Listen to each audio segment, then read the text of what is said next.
and gentlemen, it is 3:03 in the afternoon, Wednesday, October 23rd. I'd like to call to order the Tallahassee City Commission meeting. It is my honor and privilege to introduce my friend, Pastor Ben Kempfer from the Downtown Community Church that will be providing the invocation today. Pastor, thank you for joining us. Ladies and gentlemen, if you'll please stand for the invocation. Heavenly Father, thank you for giving us this day. God, there are so many things that we take for granted. Living in a city and a place where we simply have running water, electricity, food over our head, where we have government and elected officials who are entrusted with the power and the responsibility to love and to serve well. And God, I just pray in these next moments, over this next meeting, in the next days and weeks and months, while we're in this election season as a whole, God, that you would help us to make wise and prudent decisions, that you would give wisdom, insight, clarity for them to govern well, to legislate well. Jesus, because at the end of the day, we know that you are a God who loves us. You are a God who wants what's best for us. And in that, if that's true, then you will continually give them wisdom and information to know what to do. And so, God, we just pray that your hedge of protection would be around them as they have these conversations, and as our entire city would live in a more peaceful place, a more prominent place because of the leadership of these women and men. And so we pray that that would happen, that would be true, and that your protection would guide them in these next moments as they're having conversations about the direction and intentions of our city. It's in your name we pray. Amen. Amen. Ladies and gentlemen, if you will join with me in the Pledge of Allegiance. I pledge allegiance to the flag of the United States of America and to the republic for which it stands, one nation, under God, indivisible, with liberty and justice for all. Well, good afternoon, ladies and gentlemen. It is great to see everyone today. We have a full agenda with a public hearing at 6 o'clock. We will take up the business of the City of Tallahassee and take a small break before the 6 o'clock public hearing. If we do not get done with all of the business before us, we will come back to it after the public hearing, and then, of course, entertain unagended speakers and, of course, entertain the sharing of ideas as well. Two quick announcements. I do want to recognize that October is Breast Cancer Awareness Month. It is an issue that touches all of us, and I am proud to see many of my colleagues and members of the community wearing their pink in honor of Breast Cancer Awareness Month. I also want to mention that this week is Florida City Government Week. And this is a week where we celebrate city governments all across the state of Florida. I want to thank our dear friends over the Florida League of Cities for the great work that they do, as well as the association that represents us. Mr. Manager, do we have any agenda modifications? Yes, sir, Mr. Mayor. We've got 3 items that have been added to your meeting. Those are item 1206, which is the approval of a subdivision plat for the Brook Ridge subdivision. Also, items 505 and 506, which involve the Minority Enterprise Development Week or Midweek, have been added to your presentations. They're paired with 3 other presentations for Midweek this year.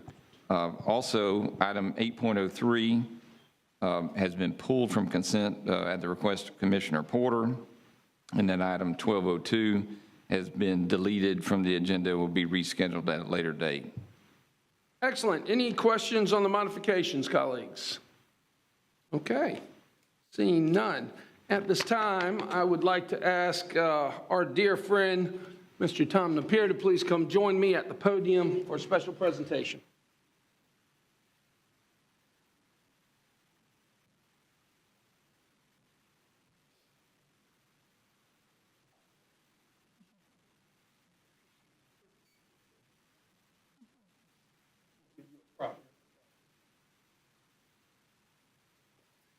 It is an honor and a privilege to have, and colleagues, you're more than welcome to come join. I'm sorry. It is an honor and a privilege to have Mr. Tom Napier join us today. Many of you know him from many different roles. I jokingly refer to him as the mayor of Woodgate for his longtime service of the president of the Woodgate Neighborhood Association. What you might not know is that Tom is a former mayor, and once a mayor, always a mayor, and served his community of Castleberry, Florida with honor and with dignity as well. But you are here today in your formal capacity as one of the founders of Honor Flight Tallahassee. You have been with this program, which the city does support since its inception. And so it's my honor and privilege to turn the microphone over to you. Tom. Thank you, Mr. Mayor. Good afternoon, everyone.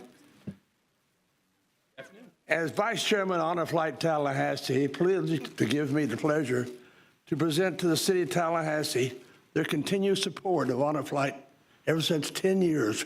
We started in 2010 to work on it, went through 11, tried to raise money, couldn't get enough, but 2012 we did. And that was our first flight. And we've been going on 10 flights since that time. But we could not have done it without the support of the City of Tallahassee. And I want to thank the mayor, Mr. Mayor, Curtis Richardson, and Diane Cox for your strong support, and Chief Revel, too. Chief Revel's been out there every flight we've had, from the first to the time we go on to early morning departure till we go off till the time we leave. And I want to thank them for all their support. It's a great privilege to Honor Flight to know that the City of Tallahassee is behind Tallahassee Honor Flight all the way through. And I support you, and you support the Honor Flight for veterans, the veterans of World War II, Korea, and Vietnam. We take them all to Washington, D.C., a one-day trip, and we appreciate their service, what they did for us. Thank you. Oh, thank you.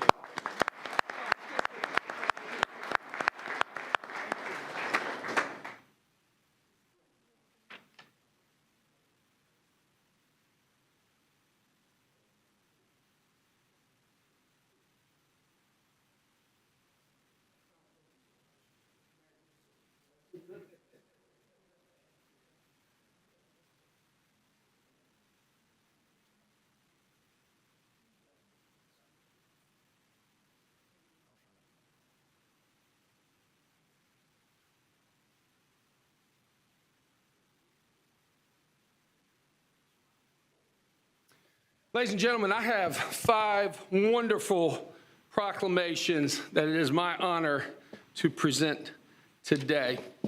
And what I'm going to do is each proclamation has similar language. So I am going to read the beginning of the first one. And then I will call individually. You'll understand how this is going to work. I'm going to call individually each recipient up as we name their award and tell you a little bit about them and about their award itself as well. From the governing body of the City of Tallahassee, a proclamation. Whereas the first week of October has been designated as Minority Enterprise Development Week by the President of the United States since 1983 and observed by the Big Bend Minority Enterprise Development MedWeek Committee. And whereas our community and local economy have been enriched and well served by the goods and services provided by minority and women-owned businesses. And whereas the Big Bend MedWeek Committee, a local consortium, a local consortium of agencies operating in our business and entrepreneurial ecosystem that includes Tallahassee Leon County Office of Economic Vitality, and if you'll please stand to be recognized as well. Keith, Daryl, thank you so much for everything that y'all do. The Florida State University Office of Supplier Diversity, Leon County Schools, the Florida Office of Supplier Diversity, the Florida A&M University Small Business Development Center, Talquin Electric, and whereas an important activity of the annual MedWeek observance is the selection of a prominent woman entrepreneur for recognition as the Woman Business Enterprise, WBE, of the year. The MedWeek Committee is proud to have selected, please come forward, Ms. Linda Hunkier, owner and founder of Bannerman Landscape, LLC, as this year's WBE of the year. Linda, come join me, please. And whereas Ms. Hunkier, originally from Long Island, New York, moved to Homestead, Florida during her high school years, Linda and her husband, John, have called Tallahassee home since 2006. And whereas Ms. Hunkier brings over 30 years of experience in various aspects of the horticultural, landscape, and agricultural industry, Bannerman Landscape has built a reputation for professionalism, reliability, and customer service. Bannerman's success is largely due to Ms. Hunkier's ability to cultivate a talented team of professionals who share her commitment to quality, exceptional service, and attention to detail. The company has continued to grow and diversify since its inception in 2007. Ladies and gentlemen, Ms. Linda Hunkier, the 2024 Women Business Enterprise of the Year.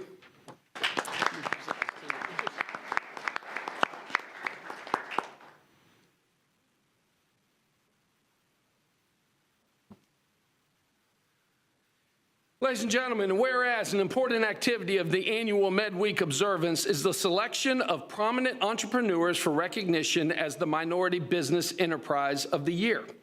The MedWeek Committee is proud to have selected Mr. Tony and Ms. Samira Shaw, owners of Express Printing and Copying, as this year's MBE of the Year. Tony, please come join us.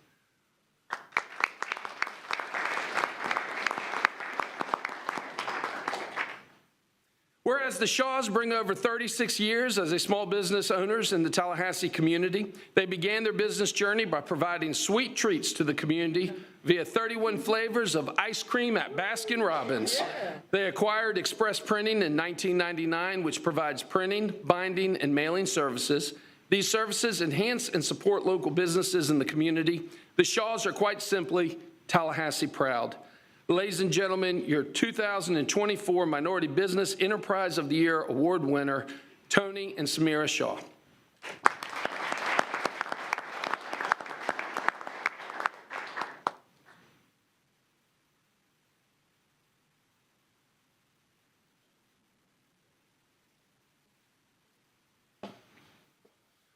Whereas an important activity of the annual MedWeek observance is the selection of a prominent entrepreneur for economic development advocate for recognition as the Reginald L. Roll Economic Development Champion of the Year. The MedWeek Committee is proud to have selected Ms. Brenda Williams, Executive Director of the Tallahassee Housing Authority, as this year's Economic Development Champion of the Year. Brenda, please come join us.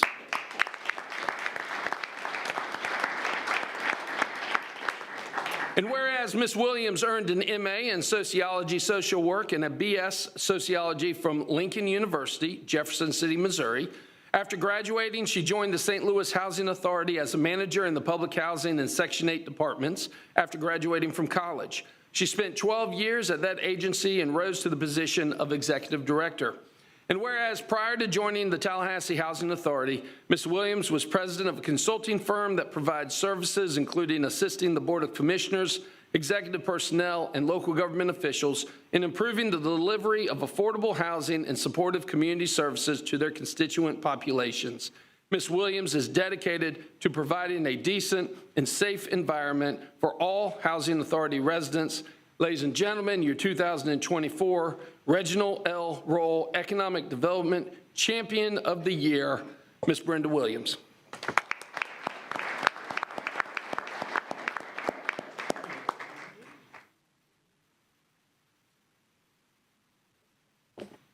Now, do we have everyone here? Excellent. Very exciting. And whereas for the first time in MedWeek's history, a youth has been named Youth Entrepreneur of the Year. And in fact, this year we have two. With this year's honoree being Miss Nyla Maddox, co-owner of the Maddox Youth Dance Company. Nyla, will you please come join us?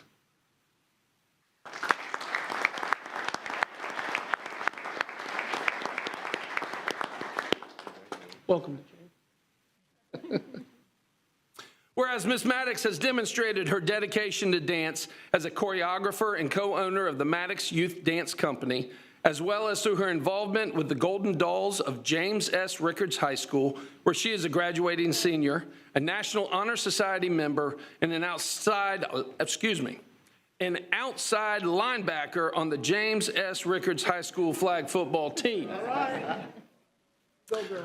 It is my honor, ladies and gentlemen, to present to you the 2024 Big Bend MedWeek Committee Youth Entrepreneur of the Year, Ms. Nyla Maddox.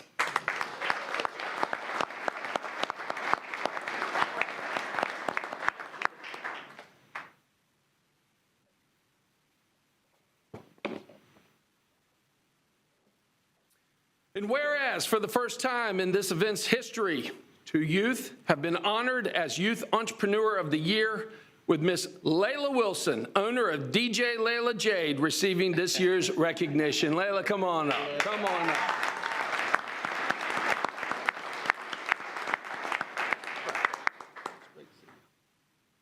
Whereas Miss Wilson, recognized by Time Magazine and praised by broadcast icon Tom Joyner, has shown a commitment to entrepreneurship since beginning her DJ career at the age of 7.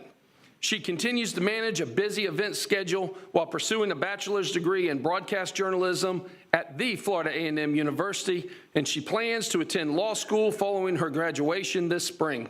Still, Ms. Wilson plans to continue to manage her nearly 20-year business, DJ Layla Jade. Ladies and gentlemen, I present to you our second 2024 Big Bend Medweek Committee Youth Entrepreneur of the Year, Miss Layla Wilson.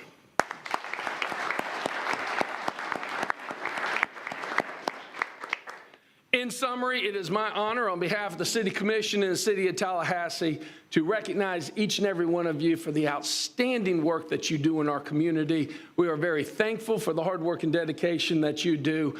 Continue to be leaders. Thank you very, very much. May we get a picture?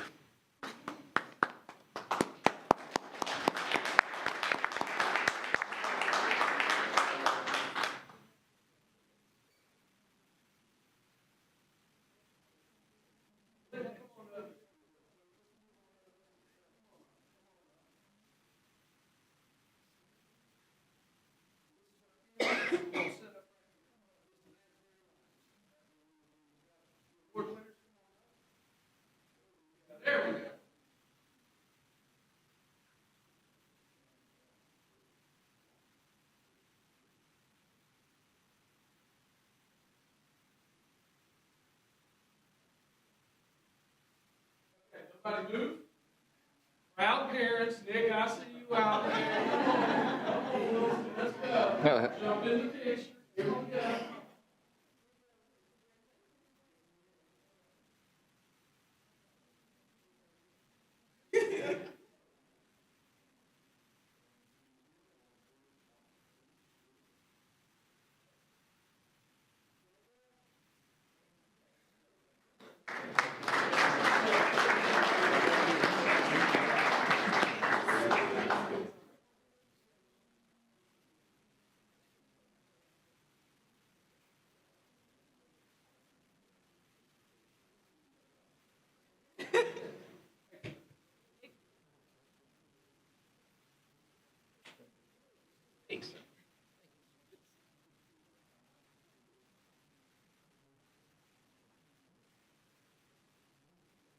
Hey, yeah.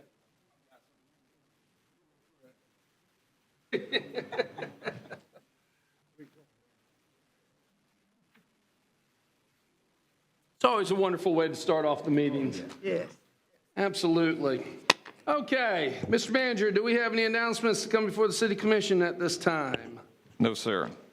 Excellent. Do we have any appearances by other governmental agencies? No, sir.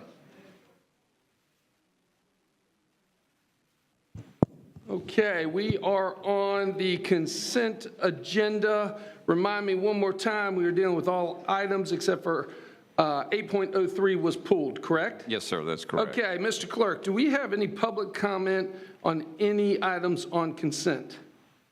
We do have one speaker on item 8.07. Okay, so we will pull 8.07 as well. For the rest of the consent agenda, direction, comment, motion.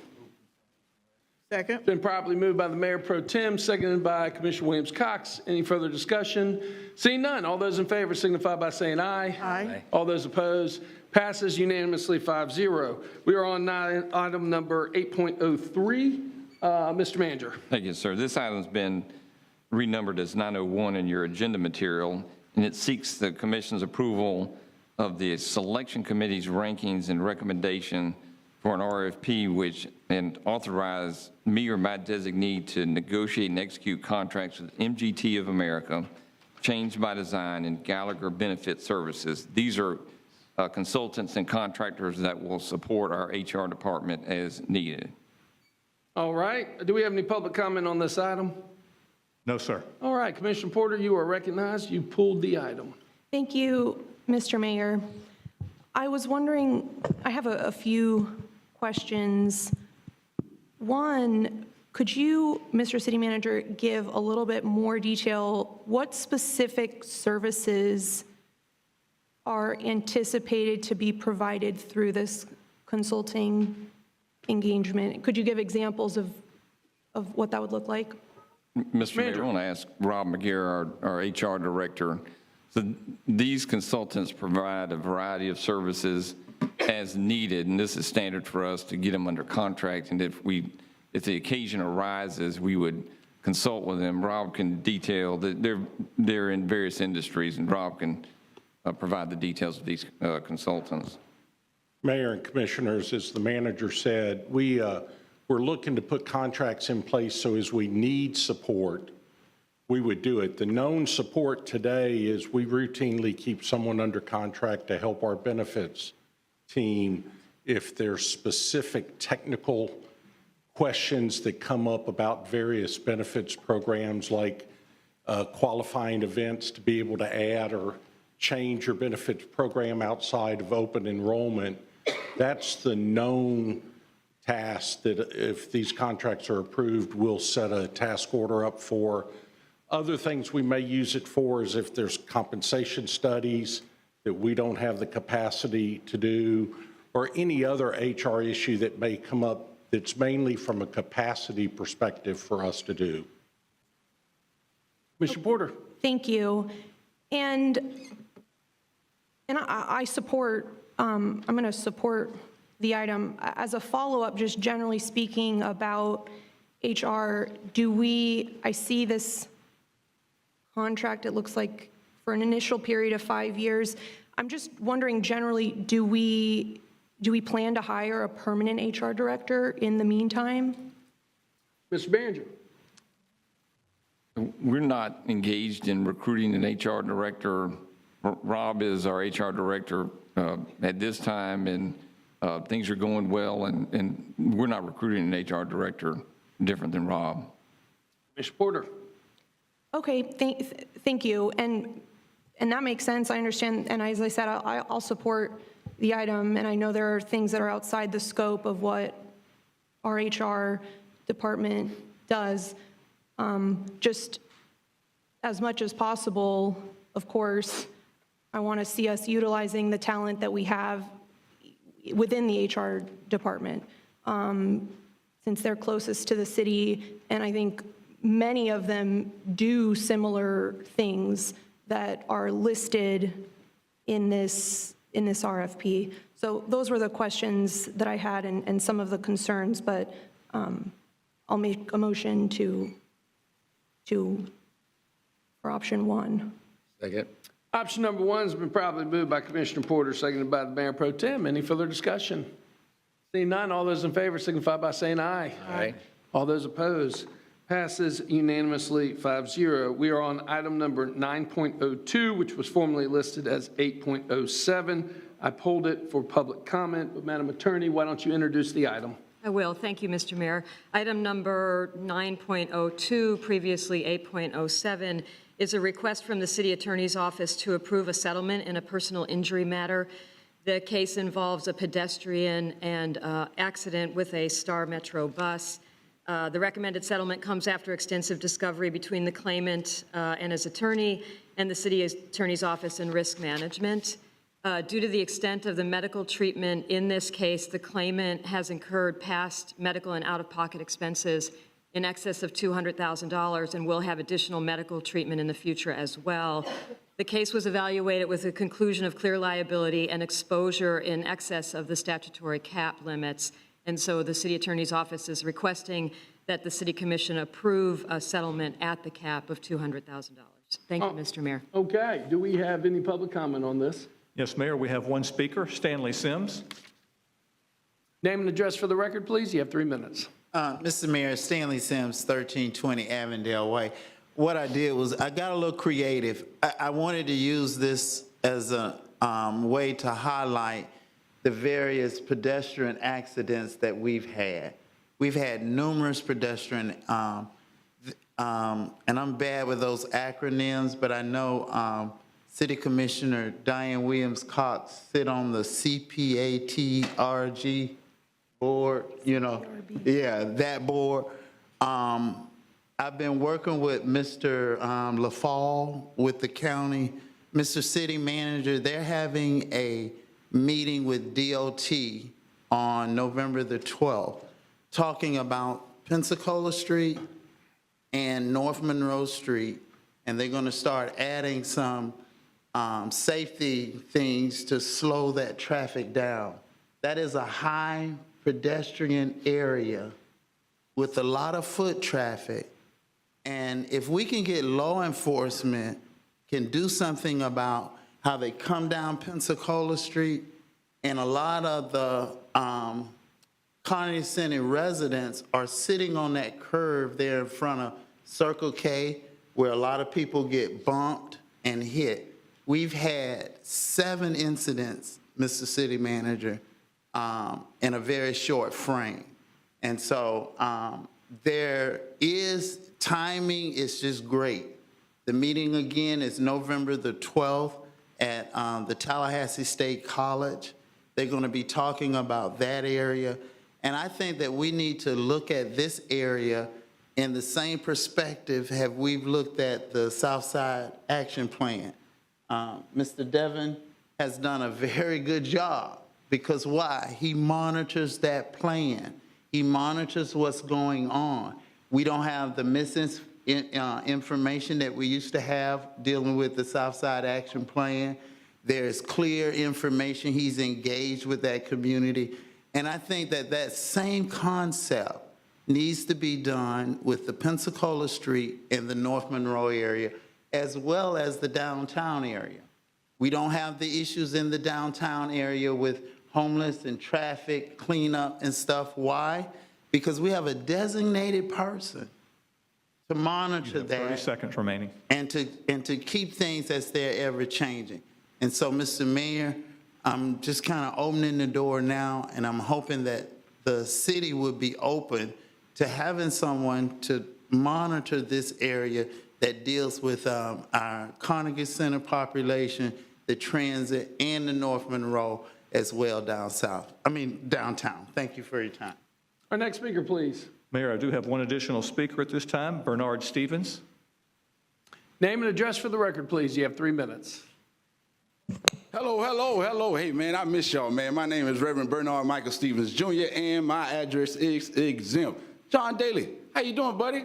Last time I read an article, man, you had in there that this whole place was a political circus. Now, let me pause. You'll get your time back. We're on the agenda item, not on agenda. I got it. I can speak. Don't cut me off. No, sir, I need you to stay on the agenda item, please. Hey, yes, sir, master, whatever you want. So, 8.04, I tried to put my ticket in, closed out. 12.02, you took it off.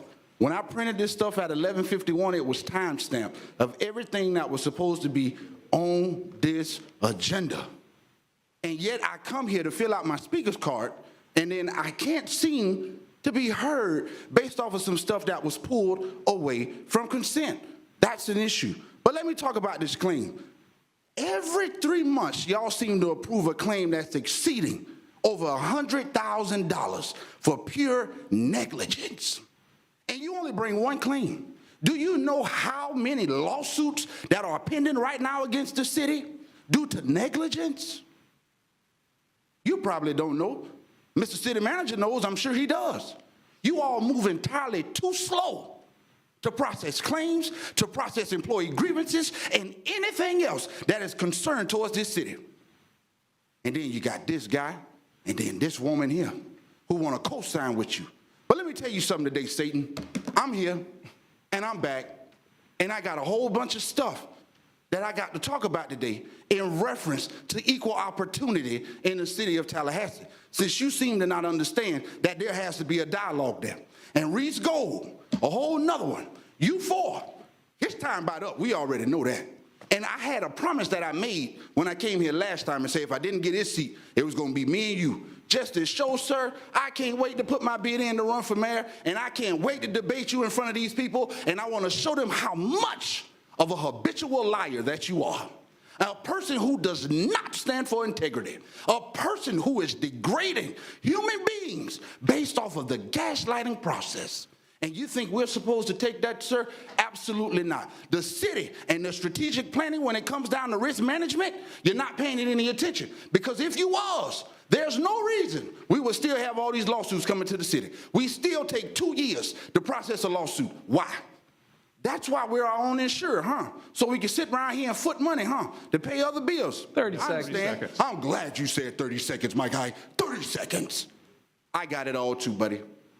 Don't you ever call nobody else up here and interrupt anybody. This whole meeting while I'm here, don't interrupt nobody time, and don't you sit around here and act like a big pulpit bully as you are. And anytime you want to attack somebody from the dais, sir, on the record because we limited the time, answer your phone and take somebody's meetings. And stop with all these lawsuits, Reese Gold, Amy Tolman, speed them up, get these people paid, because that's not how we Thank you very operate our much. city. Our next speaker, please. No further speakers on the Okay. item. Colleagues, direction. Move acceptance of the agenda items. All right, it's been properly moved by Commissioner Williams-Cox, seconded by the Mayor Pro Tem. Any further comments? Seeing none, all those in favor signify by saying aye. Aye. All those opposed, passes unanimously, 5-0. All right, we're on City Commission appointments, 10.01. Mr. Treasurer Clerk. Thank you, Mr. Mayor. This item calls for action on the Commission on the Status of Women and Girls. The commission has a at-large seat which expired on September 30th. So this item recommends reappointment of Dr. Jasmine Simmons Bryant to the seat that she was currently in. All right, do we have any public comment on this item? No, sir. All right, colleagues. Move for a reappointment. Second. Been properly moved by Commissioner Williams-Cox, seconded by the Mayor Pro Tem. Any further discussion? Seeing none, all those in favor signify by saying aye. Aye. All those opposed, passes unanimously, 5-0. We're on item number 10.02. Mr. Treasurer Clerk. This item, 10.02, is for the Environmental Board. The Environmental Board currently has 2 seats that are vacant. Recommendation is for Destiny Miller to seat 1. That term will commence November 1st of 2024 and be a 3-year term. Seat 8, recommendation is for Zach Salter to fill the term. That term has begun and will continue through October 31st, 2026. Of note, that seat is an alternate seat, which indicates that all the regular positions are filled, and now we have one of the alternates filled as well with approval of this item. Okay, do we have any public comment on this item? No, sir. Excellent. Colleagues, direction, comments? Move for appointment. Second. Been properly moved by Commissioner Williams-Cox, seconded by the Mayor Pro Tem. Any further discussion? Seeing none, all those in favor signify by saying aye. Aye. All those opposed? Passes unanimously, 5-0. Do we have any other appointments to come to before us today? No, sir. Excellent. Do we have any introduction of ordinances to come before us today, Madam Attorney? No, sir. Okay, we're on policy formation and direction, item number 12.01. Mr. Manager. Thank you, Mr. Mayor. Let me ask Assistant City Manager Christian Doolin to come forward, as well as Director Dr. Kimball Thomas, for this item.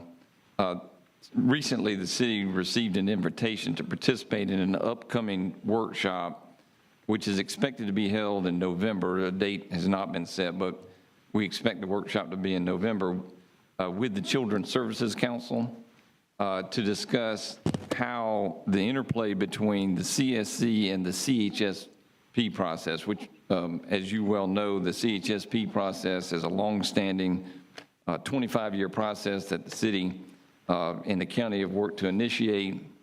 It's the funding mechanism that we use for human services, and it's instrumental in providing those services to our community. The CSC, as it's in its early years, obviously, is looking to make sure it maximizes its output in engagement with things like our CHSP funding. And so we've been invited to that. As you probably know, the Leon County Commission has a representative on the CSC, and currently that is Board Chair Carolyn Cummings. The City Commission does not have representation. This item is seeking your approval to participate in the workshop and also designate a City Commission representative to join. As I expect this discussion will take numerous times. I don't believe there's a desire to implement this immediately, but looking forward, I think this is an opportunity for everybody, the county, the city, as well as CSC, to maximize the impact of our human services dollars. Christian Doolin and Dr. Kimball Thomas have been involved in the discussion. They work very closely with county staff.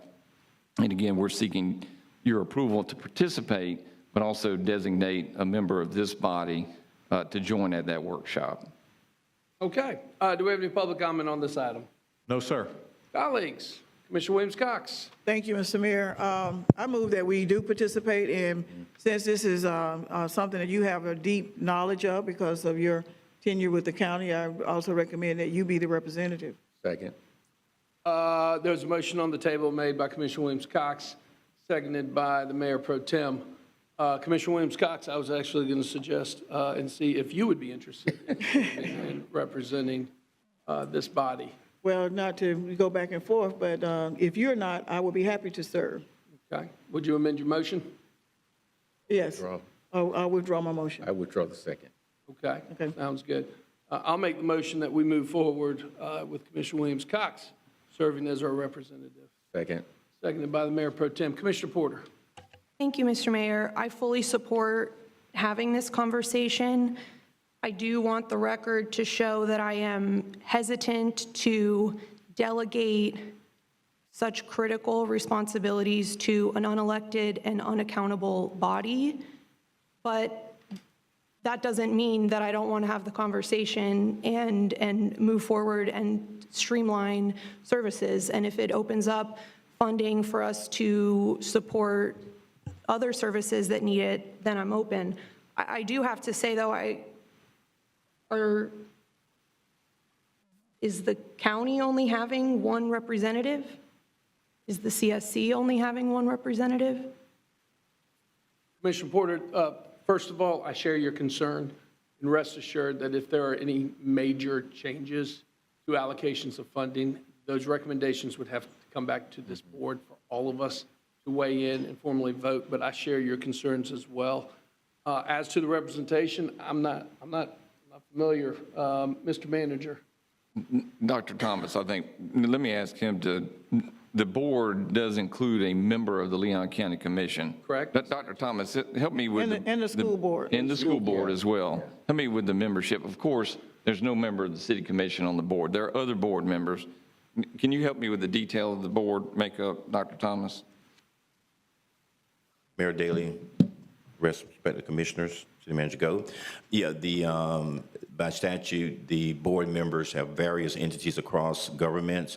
There's a statute requirement for county and also for the school board. So our representation would just make sure that we're at the table as well.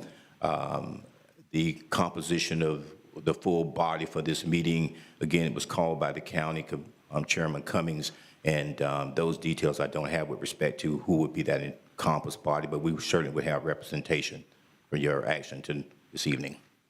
Mr. Mayor, could I add also, thank you, Dr. Thomas. There is similar past precedent in the CHSP process, and the origins of it included, it was a tri-party agreement with the city, the county, and the United Way. And some years ago, the United Way removed itself from that partnership. And so it's not always only been the city and the county in terms of pooling of dollars toward human services. And so I think there is some history that's probably being drawn upon by the CSC. Commissioner Porter. Thank you, Mr. Mayor. I guess my question is, in the letter, in the request from the chair of the county commission, so it's a workshop just with the CSC, and they're asking for a city representative. That's all it is? That's correct. I mean, I support that, but I think it makes more sense. I mean, would the next step be that all of us participate in that conversation? It makes more sense to me that, I mean, this involves all of us as the city. Obviously, can anyone answer if they asked for a single representative? Mr. Mayor, I can answer that. Sure, Mr. Manager. Commissioner Porter, they did not, it's definitely not a meeting of the three bodies. It's a workshop of the CSC. They asked for city participation. I think they wanted staff participation mostly because they're learning about how the CHSP process works. To your point, staff agreed immediately that this eventually could mature into a discussion of the three bodies, the county commission, the city commission, and the CSC. So as this conversation starts, we thought it was appropriate to have some representation of the city commission, because ultimately, if it matures, it certainly will be a discussion with this body. Commissioner Porter? Thank you. As I said, I mean, I'll support the motion. I just feel like this is such an important conversation that I would hope that there is a follow-up workshop and not just an item coming back to us where we, as the city commission, are having this conversation. It seems like I would be more comfortable before any decision is made if we move forward that all three of the bodies are present. I know that's a lot of people, and as I said, I will support the motion, but this is just such an important conversation. I'm frankly not comfortable just sending a single representative. Mayor Pro Tem. Thank you, Mr. Mayor. And that was part of the clarification that I wanted to request as well, that the decision that we're making today is simply to have a representative at the workshop meeting that's being called. Any future participation of the city certainly I would expect, come back to us for further discussion and maybe recommendations on how, coming out of that workshop, they envision this process going forward. City Manager, is that kind of where we are? Mr. Mayor, yes, sir, Commissioner, I think that's a good description. In fact, I think the value of having a designated member of this body participate, that helps it connect with you, no different than Chairman Cummings would do the same with the Leon County Commission. And so to the extent the conversation takes another step, I would envision that coming back to you as a full body to provide direction on your participation in a workshop, action you would take, and so the value of having a designee from the City Commission, I think, aids in that continued process. Okay. I'm good. Thank you, Mr. Mayor. All right. We have a motion on the table that I made that we participate. Staff recommendation with Commissioner Williams-Cox at the table. Of course, anybody that wants to attend, please attend. Seconded by the Mayor Pro Tem. Any further discussion? Seeing none. All those in favor signify by saying aye. Aye. All those opposed? Passes unanimously 5-0. On item number 12.03, Mr. Manager. Thank you, Mr. Mayor. Let me ask our Growth Management Director, John Reddick, to come forward. I'm going to ask John to give us a summary of this item.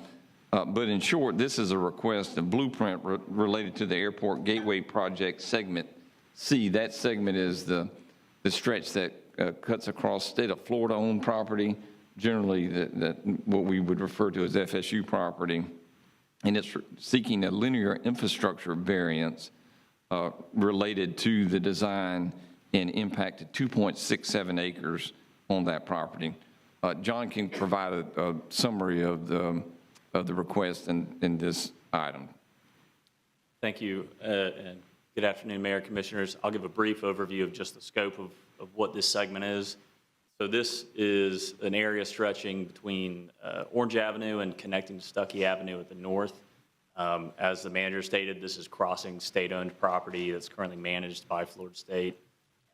The extent of the request is, I've got maps of two separate areas, but this is what I've shown here is the northern half of it, which involves a large water body that is in the center of the property that's affected, that contains the features in question.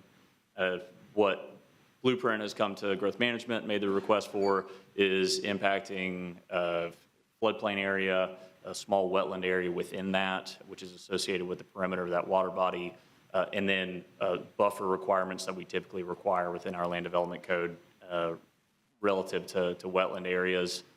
This is a request that has come, and in, like prior linear infrastructure variance requests, that coordination begins with our lead engineers in growth management, our senior biologists, evaluating the alternatives that Blueprint had considered, and confirming that the impacts will be minimized based on what they've shown, what their hardships are, and trying to determine what that route will be.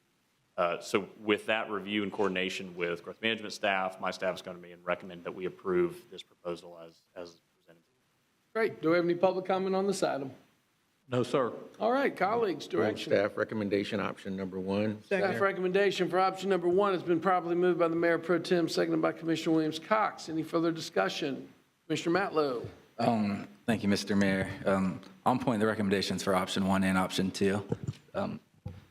But Let me clarify. Is the motion on the table for staff recommendation option 1 and option 2, or just option 1? But the request was for option 1. Or is it both? In pardon me, it is there's a second component that involves a resolution getting permission to do the work across this part of the property, getting the state's permission to do that. So that is an option 1 and option 2. Okay. So the Mayor, the motion is for yes. option 1 and option 2. Option 2, yes. Commissioner Williams-Cox, as a second, you are Second. I'll comfortable second. with that? Commissioner Matlow. thank you, Mr. Mayor. I don't support the option on the table. This segment C, as part of the airport gateway, wasn't contemplated when it was originally brought to voters in 2014. There have been ongoing disputes over the ever-rising cost to add the segment C, which isn't needed to access the airport. And the detrimental impacts continue to grow with this item. We already recognize this roadway extension through Providence will displace low-income residents and likely migrant workers as well. And now we're asking to develop directly on part of unaltered wetlands and karst features. I think, we need to be good environmental stewards when we build roadways if we ever expect the development community to step up. This is an unnecessary portion of the road to complete the project as originally proposed, and I can't support the motion today. Thank you, Mr. Mayor. Commissioner Porter. Thank you, Mr. Mayor. Did we receive an actual application for this variance request? Yes, what we require upfront is a natural features inventory and environmental impact analysis. And with that, that's where they're identifying the extent to which, what features are present, the extent to which they're present. That's, I'll say, reviewed and for consistency by our engineers and our biologists. So we did receive that, and then with that, they submit their application of, here's the features we've identified, the extent to which we anticipate we may need to impact them, and essentially a justification provided with that. Okay, because I'm a little confused because I was forwarded an email from a constituent that made a public records request for the application, and the response from city staff says that there was no application. I'm not familiar with that request or who the staff person would be, if that'd be growth management or blueprint. But we do have a written, formal request that was provided to growth management. Okay, could you walk us through what alternatives were considered? Sure, and I'll speak generally to the route that we discussed. First, there's an issue of going to the right of this water body because it takes you through a larger area of unaltered floodplain. So that's a first step of going to the west of it. There are a city substation and a transmission lines that affect its ability to go, I'll say, further avoid this area. And so it's basically a matter of then trying to thread between another area to the north that has, I would identify it for you, but an area to the north that also has an altered floodplain. So, and be able to make that alignment with Stuckey Avenue, because that's the other issue of actually being able to align the project as proposed and approved by Blueprint. And I will add, there was a discussion, I know this comes up a lot, of an alternative to bridge these areas or something along those lines. The issue there is that there is a crossing of Levy Avenue as well that has to happen. With trying to be able to make that intersection, couldn't feasibly bridge this without having to further extend that and raise portions of Levy Avenue that would lead to more impacts and actually being able to do that development activity than what is proposed here. Commissioner Porter. Thank you. I know that Blueprint is the applicant and not the city, but so I don't know if anyone can speak to this who's in the audience. Is there a reason, I don't recall this discussion and we talk about a lot, so it's possible that I missed it, happening at a blueprint meeting. Can anyone, I see Mr. White in the audience. Manager? Mr. Mayor, I don't know that this level of detail would have occurred at the blueprint meeting. I don't believe it would have. Right. Mr. White, you want to come provide comment?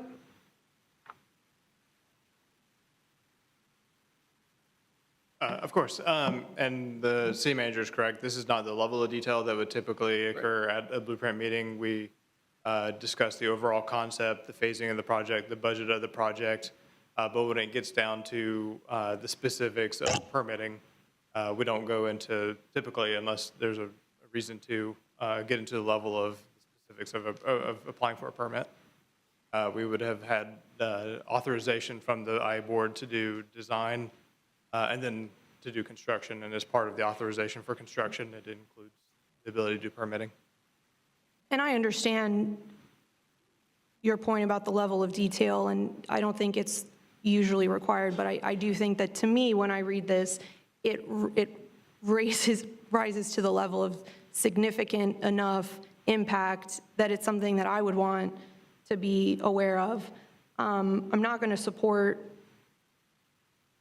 this item, but I will follow up. I would like to see the application. I would like the application to have been, if there is one, included as an attachment, and I will forward the email where growth management says that a linear variance application was not found,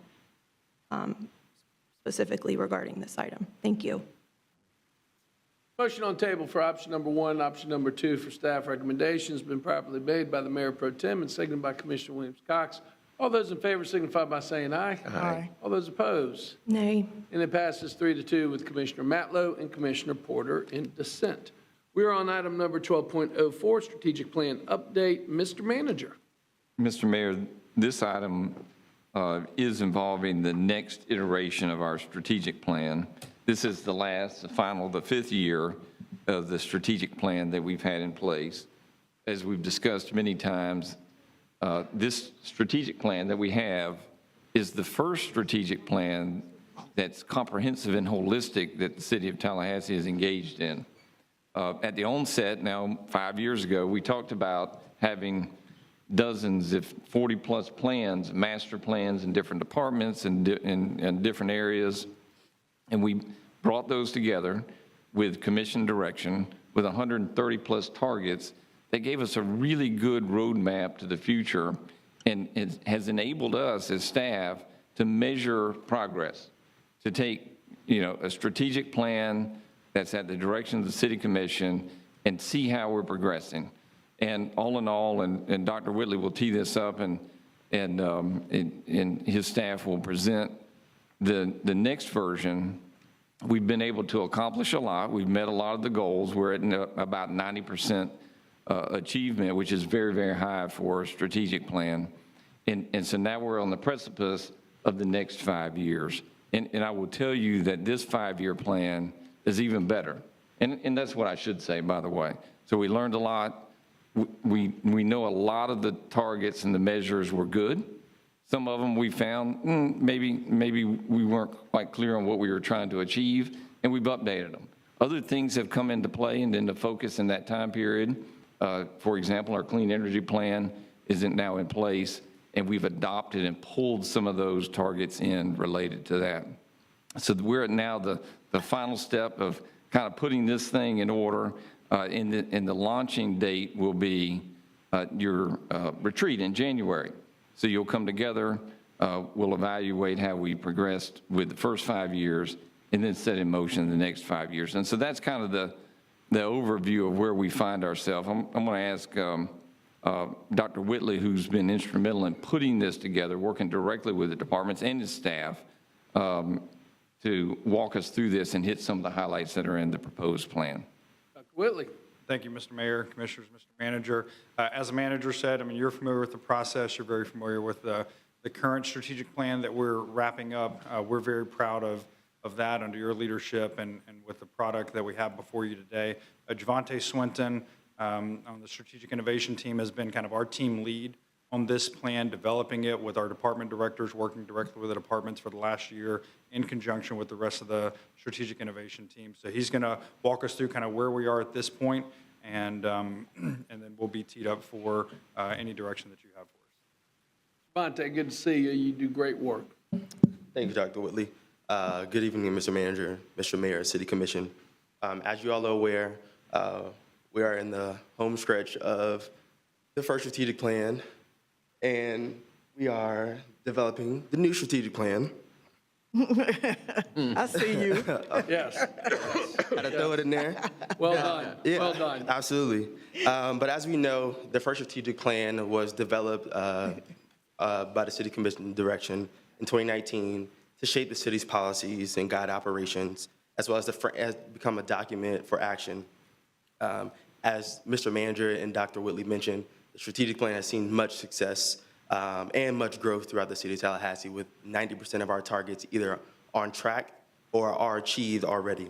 And as mentioned, there's a lot of lessons that were learned, understanding that how external factors may impact targets, Tallahassee being farther advanced in technology. And so as we went through the plan, we understand the successes and things we learned. And through that development, we created a 10-step process to help us develop the 2025 to 2029 strategic plan. And throughout this process, we started early last year. We listened to commission direction, heard from the public, worked with our department directors to ensure we create a document to show what the city should be measured and something that is measurable and controllable by the city. And through this 10-step process, we developed a plan that, one, continues the progress achieved under the current plan, anticipates any emerging challenges that may arise, aligns with organizational priorities, and enables the city to remain a national leader in delivery of public service. And as Mr. Manager mentioned, the first strategic plan included many different other outside plans. Well, in this plan, we included two major plans that the city has adopted, which is the Clean Energy Plan, which was adopted in 2019, as well as the Southside Action Plan, which was adopted in 2023. And the targets from these plans have been interwove into the plan in different ways to ensure there's a right level of targets within our strategic plan. Our strategic plan has 132 targets. 71 of those 132 are new targets. And these targets, again, come from collaborations with departments, the city commission, and public input. But also, too, it reflects our department directors and staff who are industry leaders in their respective areas that continue to forecast trends and changes that, again, we may not be aware of. And some of those targets are average time to process a permit for a new home, which we're doing that already in great timing. Increase the amount of renewable energy in the city system, so ensure that we are aligning with our clean energy plan. Out of those 132, like I mentioned, 71 are new, 61 are carryover targets. And we found that throughout this process that these carryover targets measure our core services and continue to set the framework for our goal setting and budget development. And so some of those carryovers is the economic impact at Tallahassee International Airport, which we've seen that growth has been amazing. Also, too, the total grant dollars awarded, which we've seen over the past 5 years, we've gotten $300 million in grant dollars. But this, as Mr. Manager mentioned, this is a better plan, and I'm not saying it because I was the lead, but it truly encompasses and shows that the city truly is a full-service city that offers a variety of services that, again, many other cities just don't offer. Also, too, under your direction and leadership, and also, too, along with the department directors, again, who I have to give a lot of credit to these industry directors who continue to set targets to ensure that the city continues to move forward. In closing, again, the 2025 to 2029 strategic plan will forecast trends, anticipate any emerging challenges, align organizational priorities with community needs, as well as to ensure the city remains the national leader in delivery of public service. The item before you, again, seeks your approval of the adoption of the 2025-2029 5-year strategic plan. Excellent, thank you. Do we have any public comment on this item, Mr. Clerk? Mayor, we have several speakers on the item. The first speaker will be Patrick Love, followed by Walter Liebrich. Your name and address for the record, please. Patrick Love. My name is Patrick Love, and I'm at 2467 Goldenrod Way in Southwood. I am the, I think some of you know me. I am the current subcommittee chairman of the technical committee for Tallahassee 100. Tallahassee 100, as you all know, was involved in the original climate resolution, or the clean energy resolution that was referred to in 2019. We are very supportive of strategic plan, by the way, but we have a critique of this particular version of it. We have worked closely with Michael Olson and other wonderful people at the utility to develop the clean energy plan. It has 7 headlines. Underneath those 7 headlines are a number of action items. Not all 7 headlines showed up in the strategic plan. We submitted some recommendations for change, and those were not included in the latest document. We're not saying you're at the final stage, but we would suggest it's not ready for approval today. In particular, we realized when we found out about the strategic plan being written that we were a little late to the verbal fracas that always happens when you make a plan. And, but we were told, don't worry, submit your things. So we, in our 7 recommendations, we prioritized them, thinking that, you know, if you can't get them all in because of the timing, at least go for this one. This is a clean energy plan. Clean energy is about carbon emissions. Nowhere in the plan does it say we're going to reduce, in the strategic plan, does it say we're going to reduce carbon emissions. We have done a quantification of the elements of the plan. In fact, the first 2 of the 7 major elements in the clean energy plan represent about 60 to 70% of the carbon emissions reductions. Neither of those are in the strategic plan. Where our suggestion was that we include the overall goal of a reduction in carbon emissions of 5% over the next 5 years as part of the strategic plan. This would be a hard and ambitious goal. We recognize that. We also recognize that we have talented people at the utility. We've worked with many of them. We think it's possible. It may not get met. It isn't always good to have a strategic plan that you get 90% right.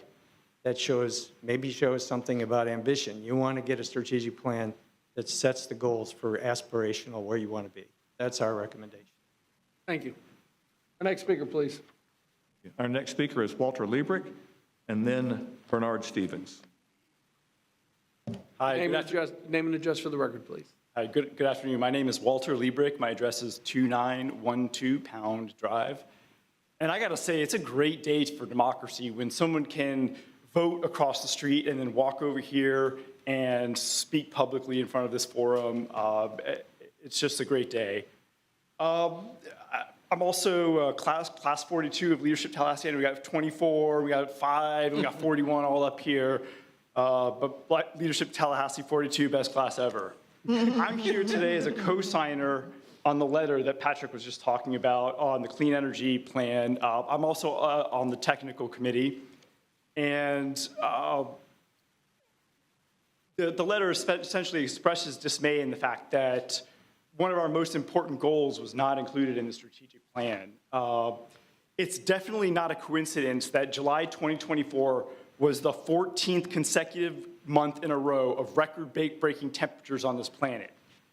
Couple that with the fact that since we began measuring ocean level rises, we've had 100 millimeters of an increase in ocean rise.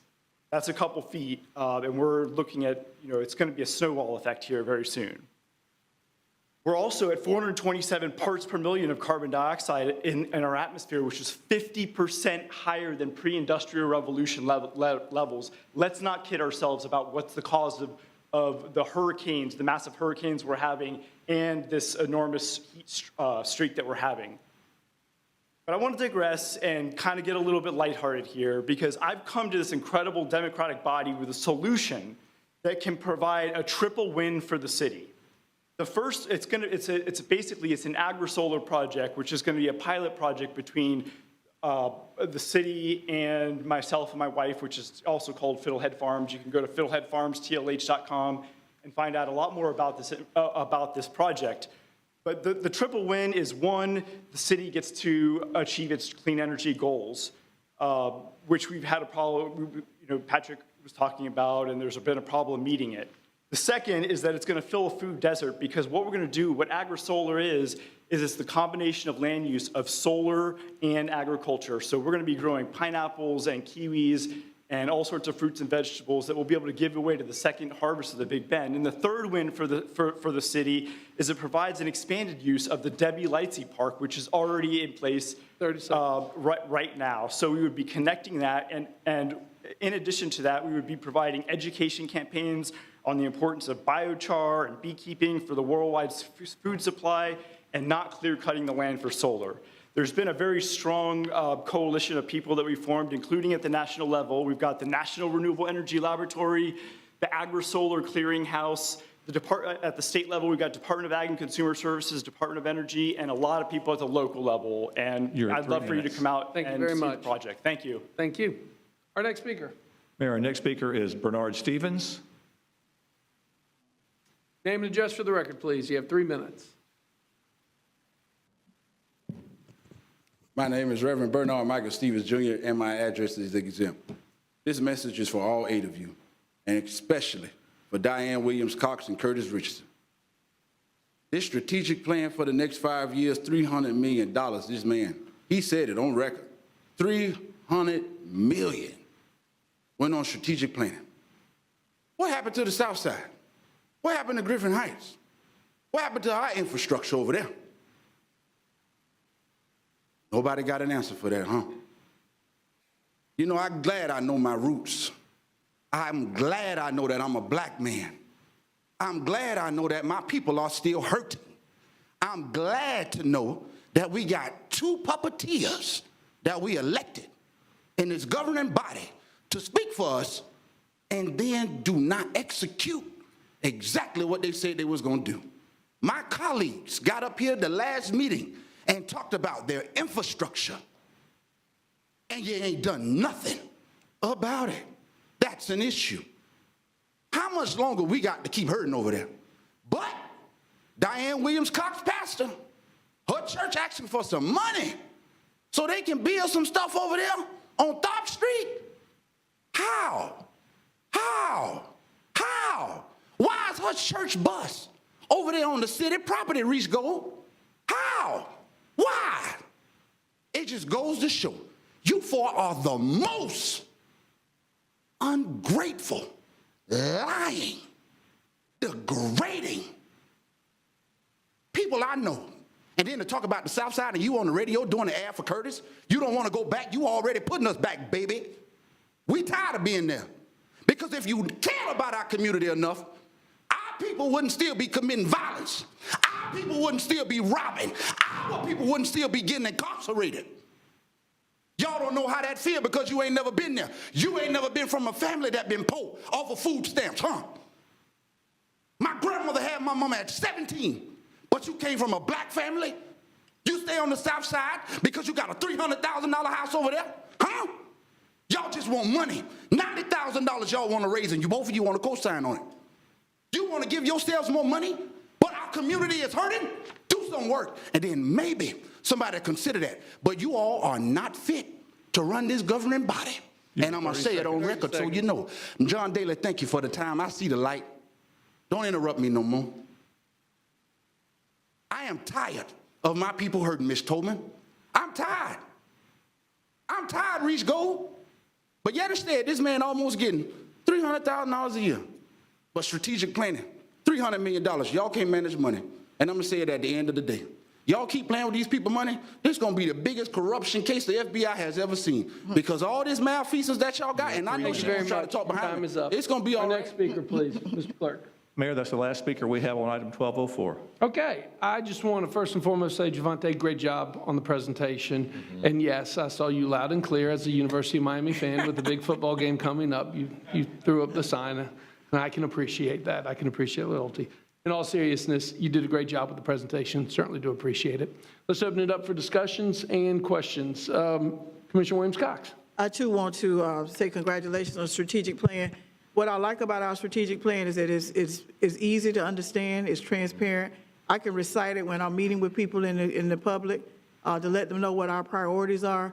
We're putting our money where our mouth is, where our priorities are aligned, and being able to, because we have a plan, we're able to apply for grants.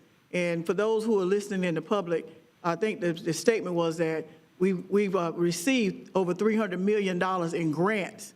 That means that those dollars came from somewhere else so that we didn't have to take them from local funds, but we merit them with those local funds to be able to accomplish many of the things that we've done. And so I'm very proud of what we've done in our communities. And as far as being black, I talked about that last time. I'm still black. I didn't turn any other color. I'm still black.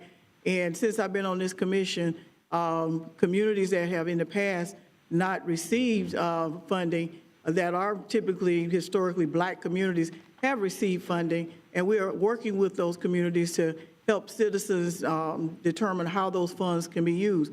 You know, talk to Bond, talk to Frenchtown, and then talk to Griffin Heights. Where Bond and Frenchtown are in the CRA, but Griffin Heights is, those are city dollars that are being used. In a meeting yesterday, talking about how Deputy City Manager Barbara and I were talking about how to make these things work. And as a result of that, we have more work to be done. And we're not saying that we're there yet. The strategic plan didn't say we were done. The strategic plan said, and the city manager and you all saying, we're moving to the next 5 years. You know, if you don't have a plan, then you plan to fail.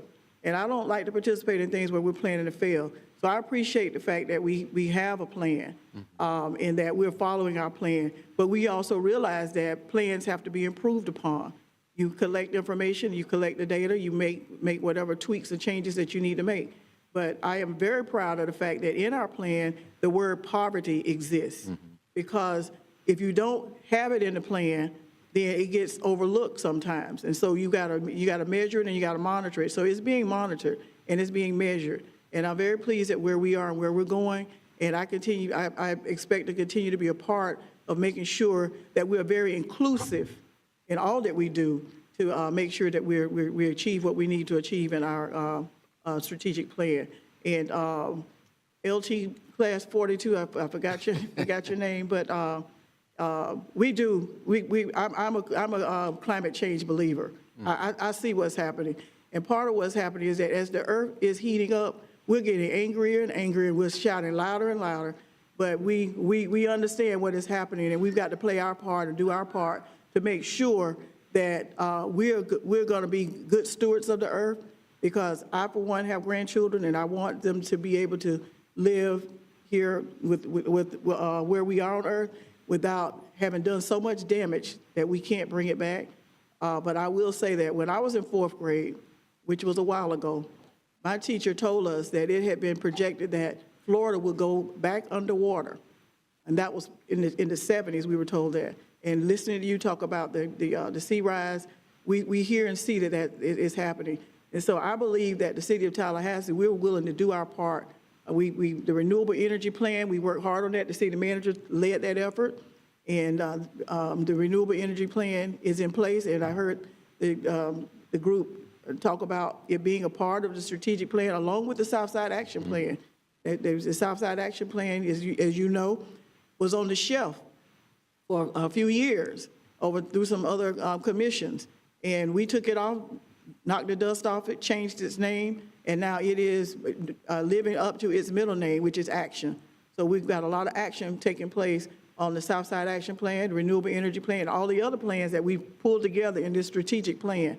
And so I'm very proud of the work that we're doing, and look forward to continuing to do that, and looking forward to the next 5 years. So thank you all, Dr. Whitley and Javante and the innovation team. This is what innovation does. You don't wait for it to happen. You plan for it to happen, and you have a plan for it, so when it does happen, we're ready. And thank you to the city manager and the deputy city manager, all the other assistant city managers who are working together with the departments to bring this thing together, so we're working from the same sheet of music instead of having all of, because when we first came, there were a lot of plans, and so we've rolled them into one. And so thank you for being able to do that, and let's get this good work done for the citizens of Tallahassee. Commissioner Porter, and then Mayor Pro Tem. Thank you, Mr. Mayor. I have a couple of just general questions I'm not going to go through each one, though I have questions about a lot of these. For Objective A, Target 1, just for example, the target description, dollars invested in the wastewater system to ensure operational integrity and support planned growth, and the target is $150 million. And I'm just wondering, kind of, if someone can speak to the analysis that went into how we reached that number. Like, are we addressing, we've got a list of specific needs, and this is how much it's going to cost? Mr. Mayor? Mr. Manager. Let me, that detail would have been developed by Steve Schaefer and his team, and it's derived from the wastewater master plan. So I believe that was that particular target. And so that's an indicator over the next 5 years of where we believe we need investment, the nature of the investment, and it involved multiple components, the conveyance system as well as lift stations, things of this nature. So Steve, maybe you can kind of characterize our approach in the and I think even that speaks, if I can go back and weave a couple of these things together, we have these very, very elaborate plans that reside primarily in the departments in those areas. And then we attempt to kind of pull out, just elements of that and put it in the strategic plan. And that would be an indication. The master plan for our wastewater system is massive, and it takes a long time to develop and a lot of input. And so we take that one element and put a target on in terms of investment. And so it all comes together that way. But in this case, Steve, maybe you can characterize how we go about the master plan and develop the total investment need that we see over 5 years. Sure. Thank you, City Manager, Mayor, Commissioners. And City Manager is exactly right. We do this through a master planning process. We have a master plan that we update every 3 to 5 years that has a planning horizon of 20 years. And we use that to identify needs that we have for both reconstruction, rehabilitation, and growth-related projects that we need to make sure that we're meeting the goals of basically being there to be able to account for the growth that we have, and also making sure that our system is operating as a best managed system. Thank you. And I assume for other targets, there's been similar coordination with the department. So, for example, number of electric vehicle charging stations installed in utility customers' homes, 500. I'm just trying to understand, kind of the process we went through to reach some of these targets, because I know that there's logic to them, and I guess what I'm getting at, and I understand each one is a little bit different, if we're asking ourselves the question, not just, I think the starting point should be, what are the needs and what would it take to have them met? And not just for stormwater management, but for the affordable housing crisis, or, to get everyone within a 10-minute walk to a green space. And even if it's not feasible for us to just do that in 5 years or 50, whatever it looks like, that we have an understanding of that, and then based on our capacity and our priorities and the need, that we have that represented so that we understand, because I agree, I think that our first strategic plan was, and I don't have any more questions specifically, thank you very much. Our first strategic plan was a great starting place, but I would like to see personally I would like to see more detail in this plan. I would like to see some of the goals and objectives fleshed out a little bit more. Could someone answer, when the target is just initiative, what does that mean? Mr. Mayor, let me ask Javante to answer this question and probably provide a little background in the engagement with the departments. And Commissioner, your questions go to the heart of the strategic plan. Ours is actually more comprehensive than most, and that's the challenge of an organization our size and our breadth, how you have a strategic plan that's not overwhelming, but is indicative of the direction that the commission's provide. And then we have measurables, and some of those aren't really you can't measure well, and they become initiatives as opposed to targets. But Javante, maybe you can talk a little bit about establishing the targets with the departments and then the distinction between the targets and the initiatives. Thank you, Mr. City Manager. As he mentioned, every department has different plans.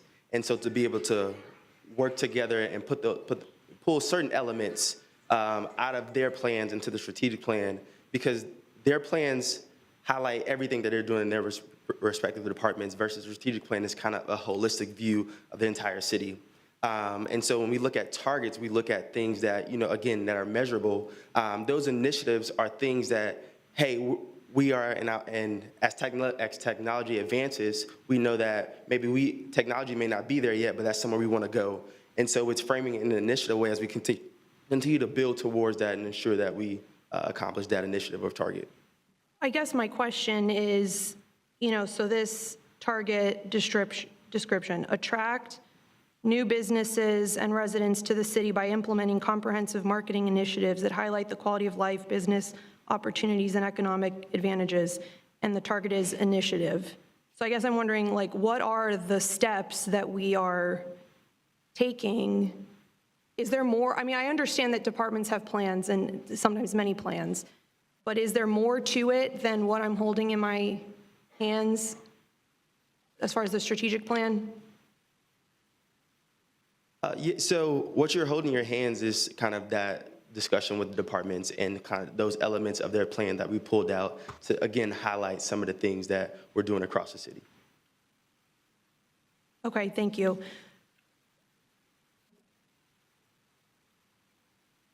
I have a few more questions.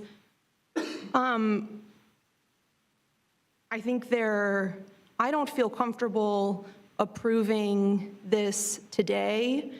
I think it's more appropriate that we have time to review this and then actually provide our feedback and the public provide its feedback. I know that there have been other opportunities, but I still feel like we have not really, as a commission, engaged with this to the extent that I think you really need to have a great plan and one that really represents feedback from the commission. Can anyone speak to, and there are some things some of the speakers spoke about today that are missing from the plan. I understand that a plan becomes meaningless if you include absolutely everything, and that we only have so many resources to devote, but not including our energy goals is concerning to me. I didn't see anything about pedestrian and cyclist safety under public safety. We had this conversation at our last meeting about undergrounding utilities, and it doesn't necessarily have to be that, but a conversation about that. I would like to see a little bit more detail, and as a part of that too, not necessarily part of the strategic plan, but I have not heard a lot about program evaluation. And that, I believe, I know we do some of, and can be incredibly burdensome and expensive for local governments to do, but I think that needs to go hand in hand with tracking our metrics. I want to give an example, a little bit of what I'm talking about. Are any of you familiar with the City of Gainesville's strategic plan? Okay, so for example, they have, our strategic plan says enhance public transit amenities and that's an initiative. The Gainesville, City of Gainesville strategic plan, part of the section on, it's called Principle 8, Mobility for All Neighbors, and they define what that means.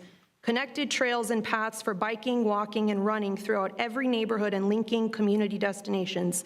Effective public transit systems using a combination of fixed routes and on-demand services with an effective first and last mile option for all neighbors. Pedestrian-friendly community, safe and walkable. Expanded mobility options beyond the automobile. Affordable or free public transit services. Easy access and parking in designated shared ride areas in downtown, midtown, and the university context. Pedestrian-oriented downtown in midtown-oriented context. They have, as part of their goals and principles, they have a SWOT analysis.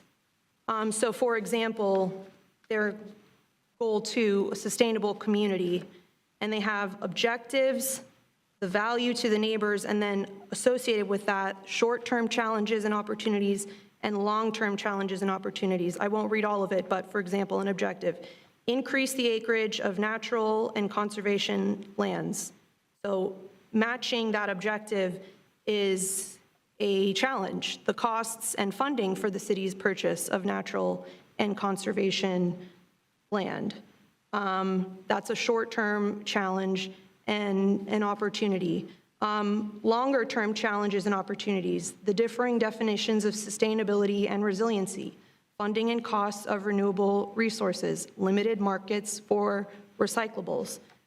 I think they do a really, really good job, and associated as well with each goal, or as you know, we call it kind of the objective description or the priority, they have a list of the plans that are associated with that, a list of the policy actions, management actions, what is in progress, what has been completed, what is on the horizon.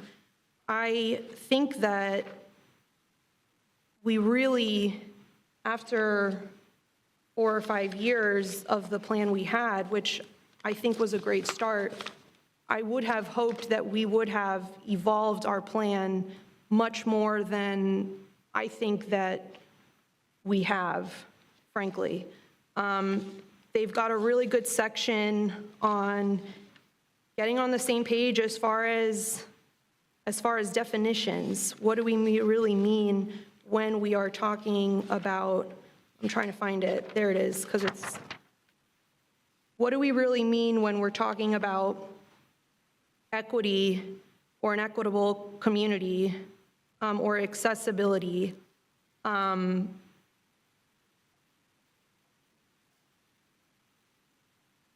I studied strategic plans in my master's program.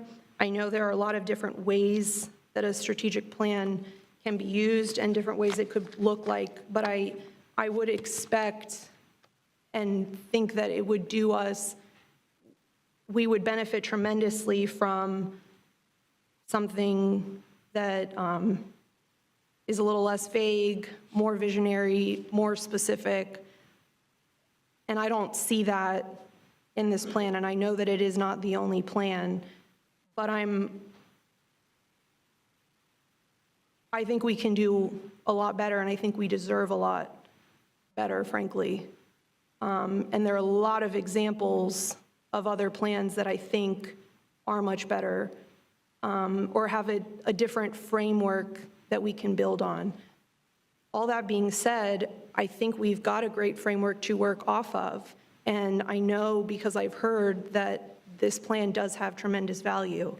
But when I think about the time that we've had to craft this plan, to update the plan, to expand the plan, that we have nearly an entire city department devoted supposedly to working on this plan, I just would expect much more. Can anyone speak specifically to the public speakers' comments on the sustainability aspects that were excluded from the plan. You know, I don't like hearing about that from public speakers. I think that's something that, again, it's the kind of thing that if we were having a real discussion about our strategic plan, this is not the forum to give this kind of feedback because it's detailed, it's time-consuming, it involves all this paperwork that no one else is seeing but me, which is why the workshops are important. I know we have a retreat. Those are also, I don't think, the best, given how much we try and cram in, the best forum for these discussions. I feel like I've raised this many times just about the way our process is. So, but I'll end my comments there, but I guess I would like to hear the thoughts behind a response to the public speakers. Mr. Manager. Let me ask, numerous targets that were derived from the clean energy plan that didn't exist at the time of the original strategic plan were included. I think Javante probably has that list better than me. And they were an attempt to capture the essence of the direction of the clean energy plan. Clearly, the clean energy plan is much more comprehensive and obviously is in full force. In this case, I think we included 6 or 8 targets in here that were a derivation of that, trying to capture the essence of that in the public comment, because there has been a lot of, probably in that area, the energy area, we've had as much engagement as any area. And so, Javante, you worked closely with the department, and I know Dr. Whitley and Michael Olson, I see Michael Olson in the audience, have gotten a lot of feedback. And so this attempts to get at the heart of that, making sure the clean energy plan is incorporated. Maybe you can share which targets we've included, Javante.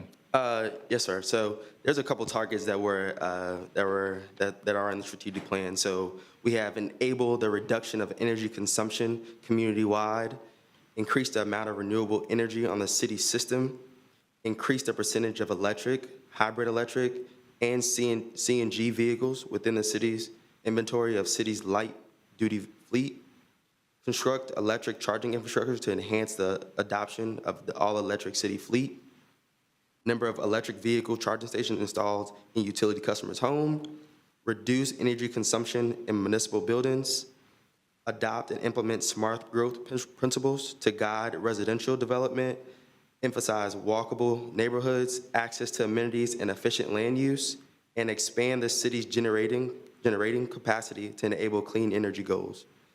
And I will say that these targets are designed to measure and track the progress towards our clean energy plan. Mr. Mayor Pro Tem, toward that end, I think what we heard Mr. Love, I believe, say about the idea of reducing our carbon emissions community-wide, these are all, they will help in doing that, of course. And the clean energy plan is designed to do that. Obviously, that becomes a difficult exercise to measure and track. And so that would probably be more in the form of an initiative, and it's a good conversation. It's consistent with what we're attempting to achieve and what we found success in the strategic plan doing, especially as it translates to staff and the direction of staff and the work that we do each day, is the more we can measure it, the more it's controllable by our efforts, the better those outcomes are. And so, we believe this is consistent. That is the goal. The clean energy plan is a long-range plan, but the goal is to reduce carbon emissions, of course.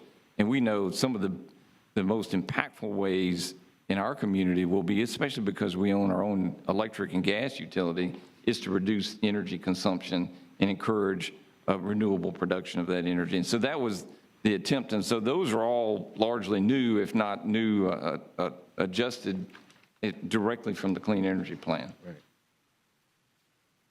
Mr. Porter? Thank you.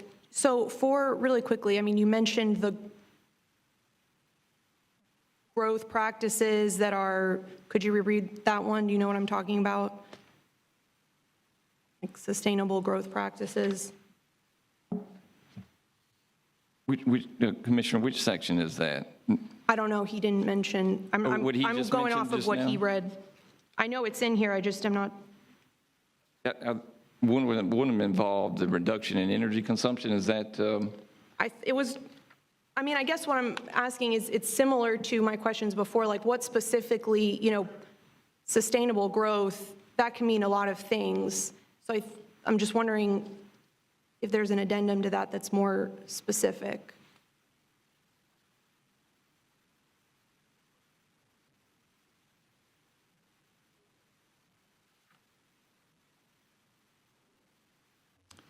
I'm not sure which one it is, but I think. Could you help me, please? Yeah, Because you're the one Javante, do who you read remember it. which one involved growth regulation? So I stated adopt and implement smart growth principles to guide residential development and emphasize walkable neighborhoods, access to amenities, and efficient land use.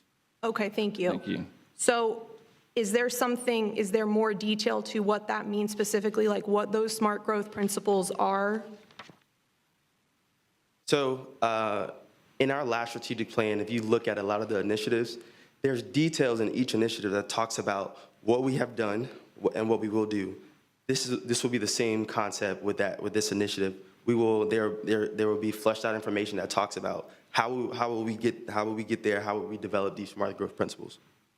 Javante, if I could highlight that, because I think that is a missing piece in this discussion. And if you can highlight, so we have an online presentation of our tracking and the details, so that the plan itself kind of sets the course, it sets the initiative, the target, those are very precise and mostly measurable, and some are aspirational, but online where we're showing our progress, we have much more information, so it's building upon that initial framework of the plan. Can you tell for the public and everybody here kind of where to find that and kind of what's included in that information as we provide that continuous update? Yeah, so our strategic plan is on the TalGov website. And if you go to TalGov, there's a drop down that will take you directly to the strategic plan. And in that plan, you'll come to a home page, and at the top, it says home, dashboard, mission, vision, values, purpose, priorities, feedback, and subscribe. So within that dashboard section, I can click in and kind of see the different initiatives and targets.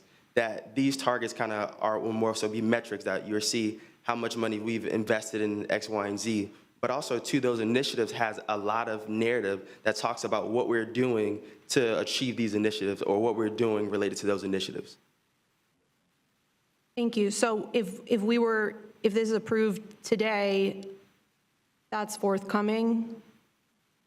Here, it's online right Yeah. That's just online right now but we haven't approved it yet. No. Mr. Mayor, I can answer. So it's online for the 5-year plan that's in place today. Sure. If you adopt this, the jumping off point for this new plan will be January, your retreat, basically. That'll start that. And so you'll have a warm handoff from the 5-year plan that's today, and we'll bring that in for a landing, and then we'll move forward in January. And so we'll replace what's there today in January with what would be in this plan. Okay, thank you. And I just have one final example that I want to give. Our plan says foster the creation of new jobs within the city by attracting businesses and targeted industries and supporting the expansion of existing businesses, attract new businesses and residents to the city by implementing I read that one already. And in Gainesville's plan, it says increase the number of successful and sustainable small and locally owned businesses by X% with ownership reflecting neighbors. Reduce the poverty level in the Gainesville community by 25%. Have the technology infrastructure and community broadband that is fast, reliable, and affordable to support businesses and home offices. Have a diverse economy insulated from economic trends. And the value to neighbors that this increase in community wealth with access for all. And I share that language because I think that it's really, really well done, and I don't need to repeat what I've said, but I think that we can do, I know that we are capable of doing a better job that I think will result in better outcomes and direction for our departments and the city. Thank you. Commissioner Williams-Cox, I believe you had your hand up. I think we've discussed this long enough, but I was just pointing to the fact that we the strategic plan that we've been operating from is online for the public to view. It's been there for the past 5 years. And we get updates in commission meetings. Today, we got an update that we're at the end of the 5 year, and we're going to move towards the next 5 years. And the level of detail that the Commissioner Porter is asking for, some of that is available online. And I being in Tallahassee, I just don't feel the need to go see what Gainesville is doing, because I think we're leaders, not to be arrogant or anything like that, but I know I've shared information with Gainesville commissioners from what it is that we're doing. And so I'm not saying that we can't learn from others, but I'm just saying that there's a very detailed plan online that may be, everybody does it a little different. And of course, I think the Tallahassee is better than Gainesville. I think what we need is to move forward. And I think what they've done, what they presented us with, and what's been available very transparently online is where the level of detail that has been asked for today exists. So I'm just saying that for the public who may be following along and want to go and see what has been out there and follow the updates that have been provided at every retreat, and also at the different checkpoints in our meetings. And that's what strategic planning is. You check in and show where your measurements are. But I think I'm ready to vote. Is that a motion for option number one? Yes, it is.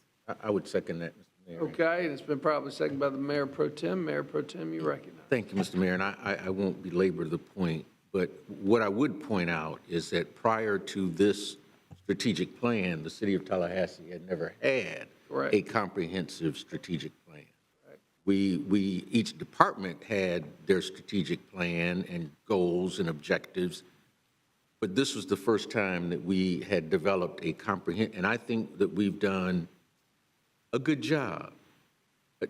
Can improvements be made? Certainly. That's the whole process that you go through. As you learn, you improve and make things better. But I think that our staff has done a great job at getting us to this point. We've accomplished a lot. And one of the things that I'm very pleased with is the fact that we have or will be including in our strategic plan going forward what we envision for the Southside Action Plan. And, people talk a lot about the South Side and what needs to happen and what's not but I have lived there for 30 years, 30. Raised my family there. I know what I hear from my neighbors on a daily or at least weekly basis. Nobody has to come to City Hall to talk to me about that or call me on the telephone. That's because I know what the needs are, because I interact with my neighbors on a daily basis and the neighborhoods that I'm very involved with. And so I'm very pleased that we are including, because those neighborhoods have been, and it was one of the reasons I ran for the City Commission, have been underserved over the years. And we've come a long ways. Unprecedented, dedicating $6 million to those neighborhoods and giving, in our Neighborhood First program, and giving the residents of those neighborhoods an opportunity to have input as to how that money would be spent and how their neighborhoods will be improved and redeveloped. That's unprecedented in the city of Tallahassee. And in the case of Griffin Heights, which is not in the CRA, they were still given that level of commitment. And we've met with them on several occasions. I've been to several of their Citizen Action Committee meetings to hear what they have to say, to get that kind of input. I'm very pleased with us moving forward with our clean energy plan, and thank you all for those environmental groups that have contributed to that discussion and helped us develop that resolution and eventually clean action plan or clean energy plan that was developed for the city of Tallahassee. So I think we are leading in a number of ways. Can improvements be made? I think we've got a staff that we can give that direction to that will make that happen. But I'm pleased at where we are and where we've come from in a very short period of time. 5 years is not a lot of time. But I think we're headed in the right direction. And I think that the citizens of this community are pleased with the direction that we're headed. And I would lastly say this, Mr. Mayor, because I think it's important. As we developed the strategic plan, it came with input from the residents of this community. We didn't do this in isolation. We gave the community an opportunity to have input into how this plan would be developed and what would be in it. So if I didn't already, I would second the motion and encourage us to move forward and begin this discussion of the next 5 years at our retreat in January. Thank you, Mr. Mayor. Commissioner Matlow. Thank you, Mr. Mayor. First off, thank everyone for their hard work on the plan. Laying the course for 5 years for an institution this size is a tremendous undertaking, and I acknowledge that. I do share some of the concerns that were mentioned earlier. It seems the plan up for adoption today is a significant departure from the plan that we adopted 5 years ago, namely the amount of targets, metrics, and individual items that we're tracking. Almost half of the items in this strategic plan are just initiatives that don't really have a clear benchmark. I'm reading it, and I don't know what success looks like on some of these items. And I would wonder how members of independent departments would know what success looks like based on what is stated. And I think that's what Commissioner Porter was getting to earlier. So for example, and I'll randomly pull a couple, enhance the city's cybersecurity. What does that look like? What does success look like on that item? Sure. Mr. Manager, you want to comment on why we have specific language in regards to cybersecurity? Thank you, Mr. Mayor. I think that speaks for itself, and I think it's understood by Commissioner Matlow. That's a pressure point for organizations, public and private. The measure of success, ideally, you would say there would be no cybersecurity attacks, which we know we have thousands a day, or breaches, but that's not practical. And so in that case, you have to be, and that's probably consistent with some of the language that Commissioner Porter was reading from Gainesville's plan. Sometimes it's difficult to measure it, but you clearly want to indicate your priority. And so in that case, that's what we're doing. We're saying we take every effort and we prioritize cybersecurity, which we do in many, many, many different ways. And what we know is we're attacked literally thousands of times a day. And so that's why that would be a difficult one to measure, but you don't want to leave it out. It's an important part of your strategic plan. It's an important priority. And so that's why you find it in there worded the way it is. Okay, yeah, I don't think, thank you, Mr. Mayor. I think for each item in the strategic plan, we need to have concrete goals, objectives, and metrics, because we can come back and look at this five years from now and not know if we succeeded. Enhanced cybersecurity, is that how many phishing attempts are successful? I don't know, I'm not in the tech world, but looking at all of the items that have initiatives, improve the efficiency of all city operations and processes. How would you know if you succeeded in improving all of the processes? There's no specificity there that you can take that to a department and say, go improve all your processes. It's not really dialed in enough. I look at improve recruitment process to accelerate the hiring timeline. Well, what's the current hiring timeline and what's our goal that we're trying to achieve? These are the types of things that I think should be reflected in a strategic plan, so people know what their goals are and where they're trying to get, and have a tangible thing that they can reach. I mean, it was mentioned earlier that should we look at bringing the carbon emissions, the reduction in carbon emissions, to the strategic plan? I think we should. We should have a benchmark, if that's 5% over the course of years or whatever that mark is, because it translates not into, yes, we have this aspirational goal, we want to improve cybersecurity, we want to reduce emissions, we know what we're going for. So if we know we need a 5% reduction, then we start looking at things that the manager mentioned earlier, increasing the amount of renewables in the energy system, those sorts of things. But then we also look at things like, if we're going to build $130 million police station, what are the design standards and the carbon impacts of a facility look like that? So we can start going across the entire organization and see how individual decisions we make translate down. So I do think all of these initiatives need to be refined with tangible metrics, so we know 5 years from now if they worked. And the second objection I have will be, there's too many items in the strategic plan that the goal is a dollar amount of money spent. This incentivizes spending money, but doesn't incentivize what we're actually trying to improve. You know, for example, if I have a goal to spend $10 million on sidewalks, I can go build one $10 million sidewalk and I'm successful.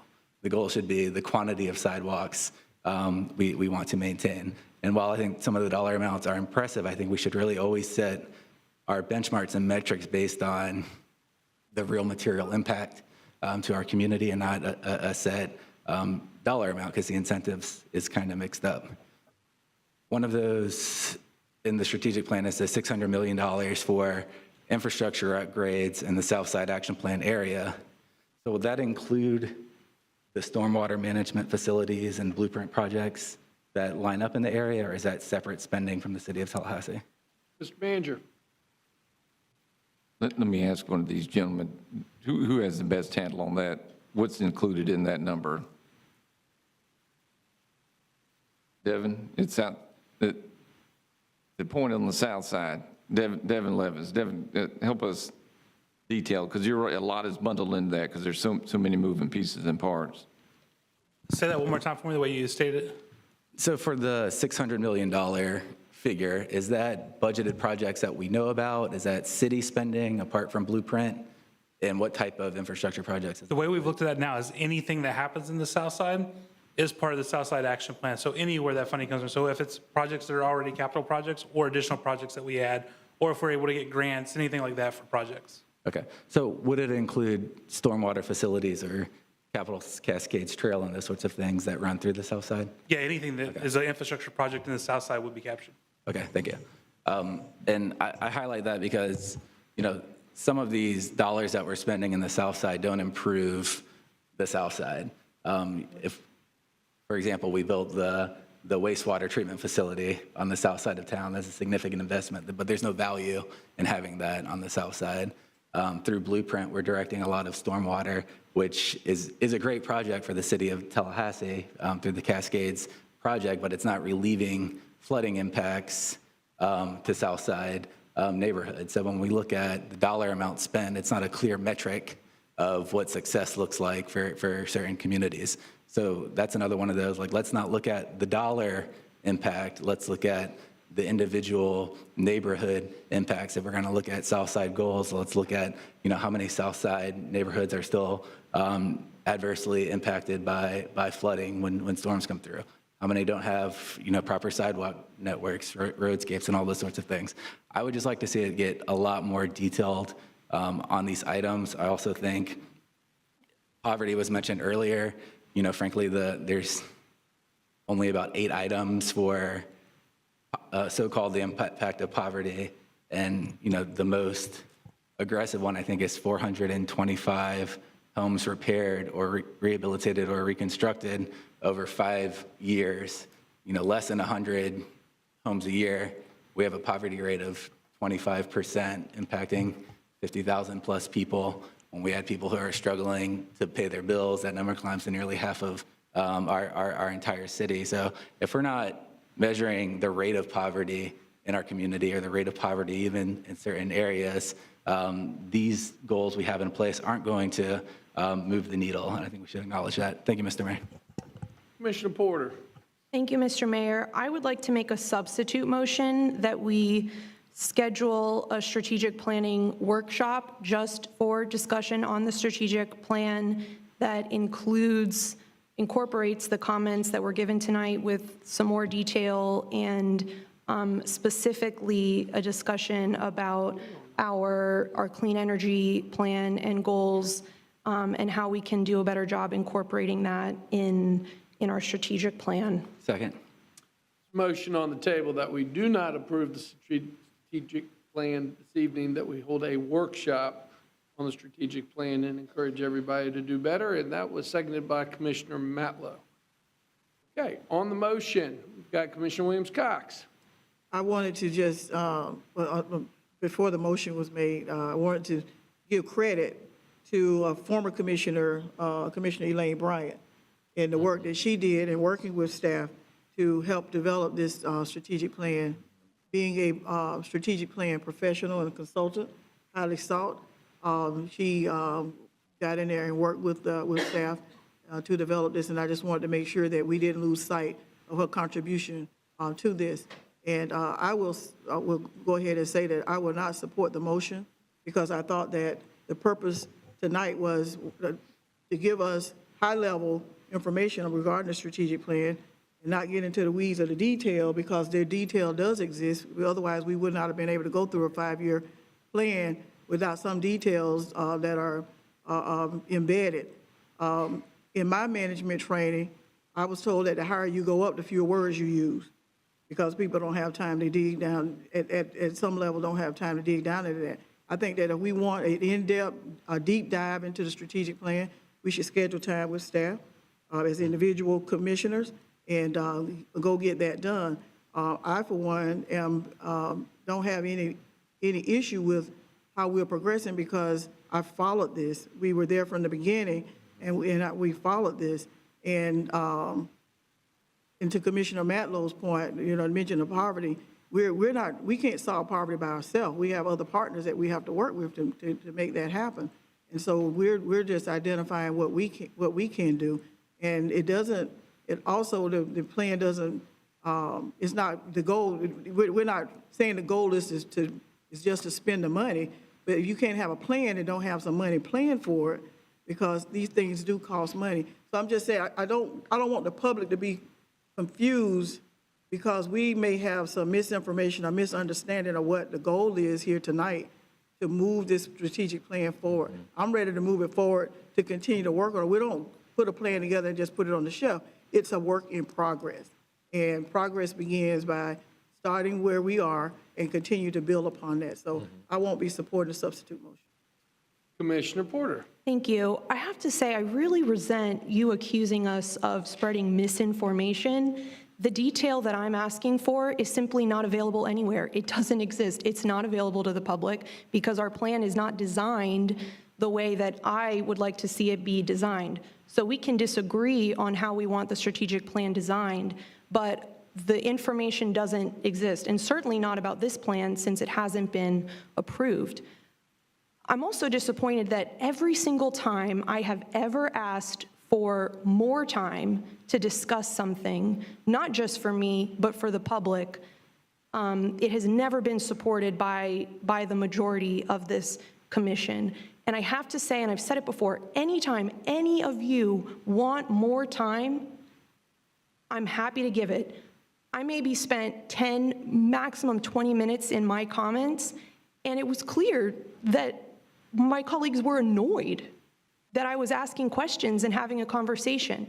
I mean, I bring up, may I? That does not accurately reflect. That's a personal. Well, we said, we're ready to move on. I'm ready to move on. How else should I take that? Those were never comments that I made, so be careful making accusations of all three of them. Okay, well, I was trying to just speak generally and not call someone out, but Commissioner Williams-Cox said that specifically. I'm ready to move on. After you finish. I am ready to move on after I finish. Okay, Commissioner Porter, you still have the floor. Please. It's just so disappointing the way we do business. I was duly elected, like we all were.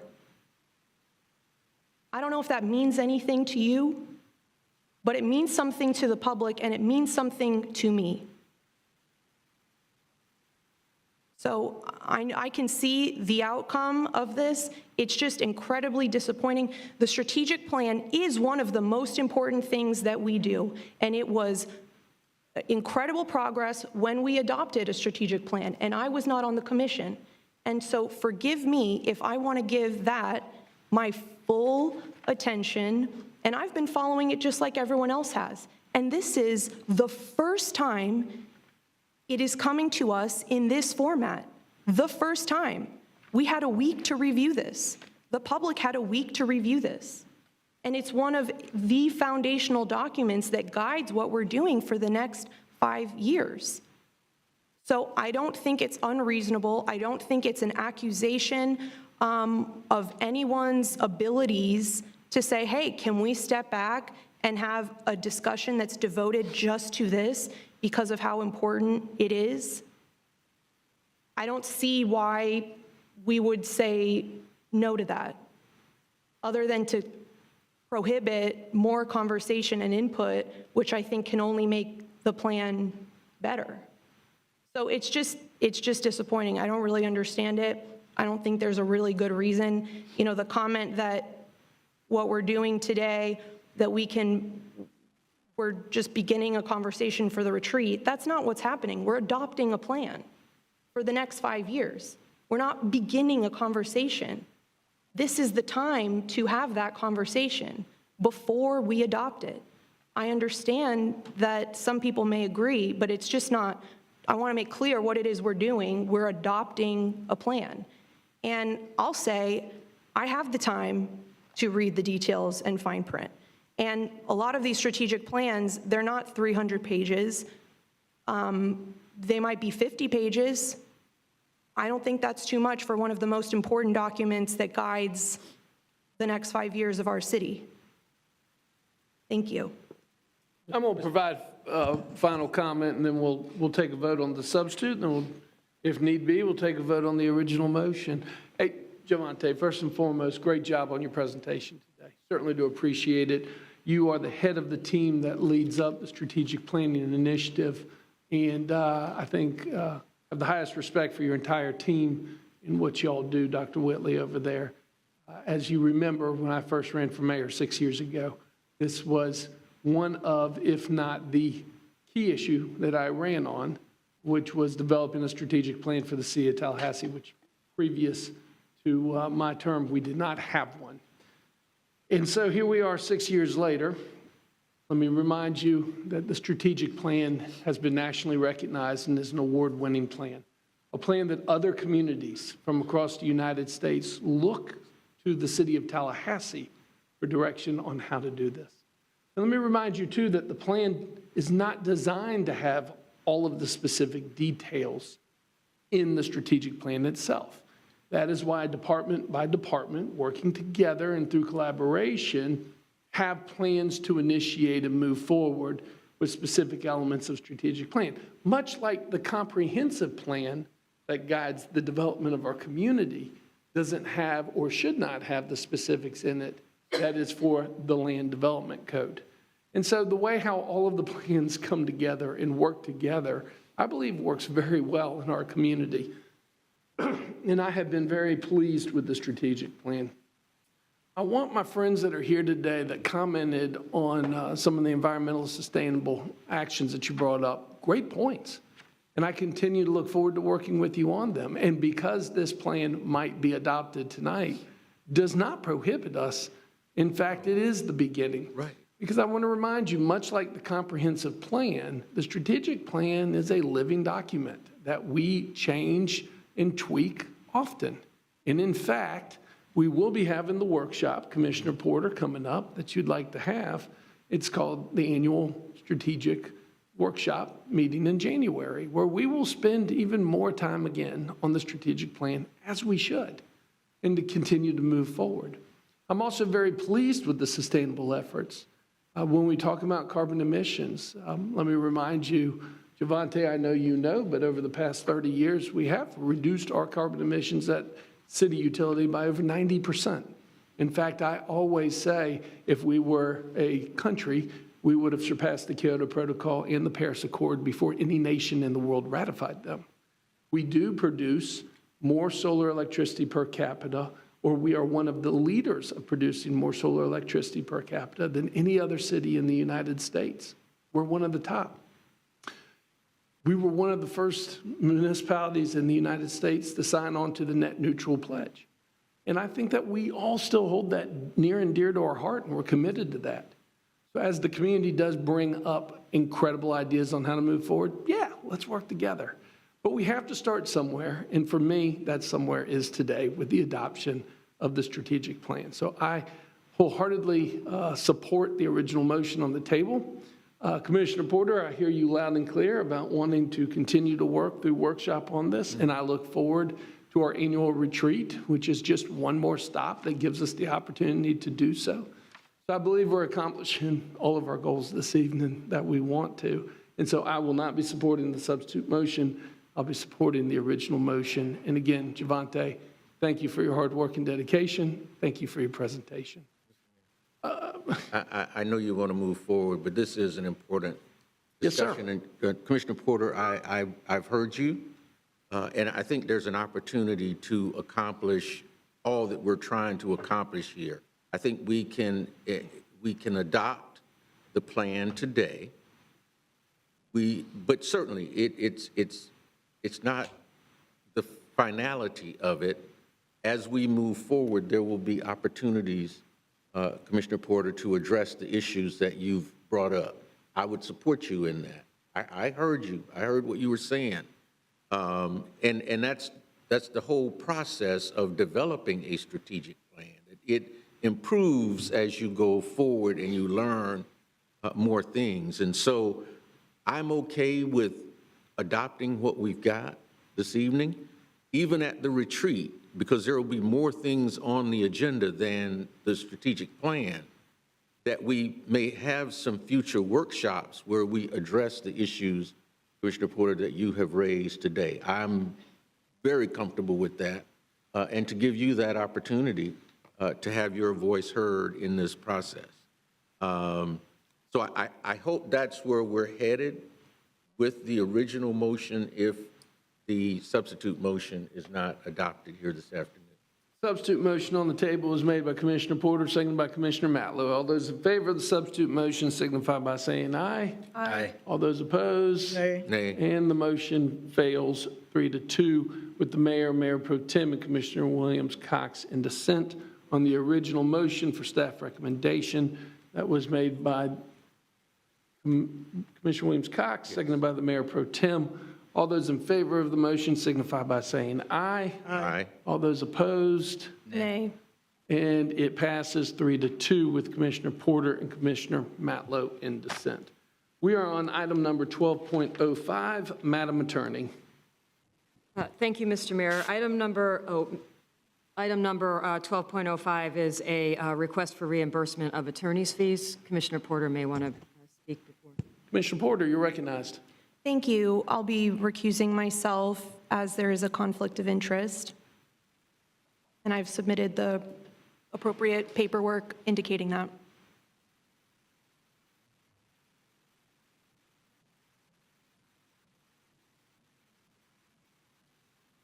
Thank you, Commissioner Porter. Mayor and Commissioners, on June 11, 2024, Thomas Michael Hines filed an ethics complaint with the Florida Commission on Ethics against Commissioner Porter. By order issued September 13, 2024, the Florida Commission on Ethics dismissed the complaint for legal insufficiency. Commissioner Porter prevailed on every aspect of the complaint. Commissioner Porter is entitled to payment or reimbursement of her attorney's fees and costs because she successfully defended and prevailed against the ethics complaint. The ethics complaint arose out of or in connection with her employment with the city while acting in her official capacity as city commissioner, and the fees and costs incurred were reasonable. The recommended action in this case, in this item, is to authorize the city to pay or reimburse Commissioner Porter the sum of $560 from the Risk Management Claims Fund. That's all. Thank you. Excellent. Do we have any public comment on this item? No, sir. All right, colleagues. Move acceptance of recommendation. Commissioner Williams-Cox moves the recommended action of option number 1, seconded by the Mayor Pro Tem. Any further discussion? Seeing none. All those in favor signify by saying aye. Aye. All those opposed? And passes 4-0 unanimously with Commissioner Porter out of chambers having recused herself. We are on item number 12.06. Mr. Manager. Thank you, Mr. Mayor. This item seeks Commissioner approval of the Brook Ridge Subdivision plat. The preliminary plat was approved by Growth Management. The subdivision will divide 1.62, a 0.62 acre lot with frontage on Brook Ridge Drive and Pasco Street into 2 lots. Steve Schaefer, our general manager of Underground Utilities and Public Infrastructure is here to answer any questions if you have them. All right, do we have any public comment on this item? Mayor, on this item, I do not have a speaker. I would like to point out, I know you're wrapping up policy formation. We did have a virtual speaker on an earlier item that I missed. I had those speakers out of sequential order. Just wanted to bring that to your attention before you leave policy formation, but no speakers on this particular item. Hold on, back up. Sorry. You had a speaker virtually on which item? On item 1203 earlier, which I missed because I had them out of sequence, and I only mention it here because this is the wrap-up of the policy formation. But on this particular item here before you, 1206, no speakers. Are they still with us? I believe so. I'm sorry? I believe so, yes. Okay, well, we will get to them immediately after this item. Thank you, Mayor. Okay, we have no speakers on 12.06. Colleagues looking for direction? Move staff recommendation, option number 1. Second. Mayor. It's been properly moved by the Mayor Pro Tem, seconded by Commissioner Williams-Cox for staff recommendation, option number 1. Any further discussion? Seeing none, all those in favor signify by saying aye. Aye.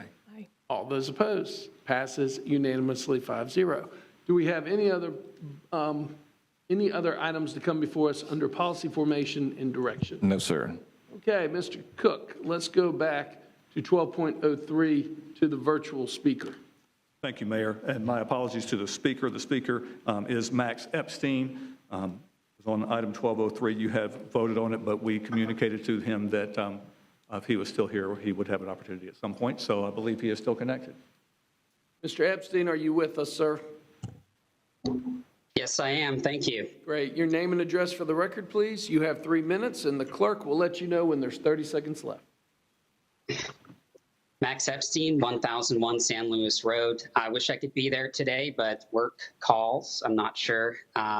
Thank you for getting back to me. I have a few comments personally, but I'm going to speak as a board member of the Friends of Lake Munson. We forwarded an objection and plan to appeal this decision to grant this linear variance because 3.5 acres of preservation areas, 4.3 acres of conservation areas will be impacted and will have significant effects on water quality and quantity throughout the Munson Basin.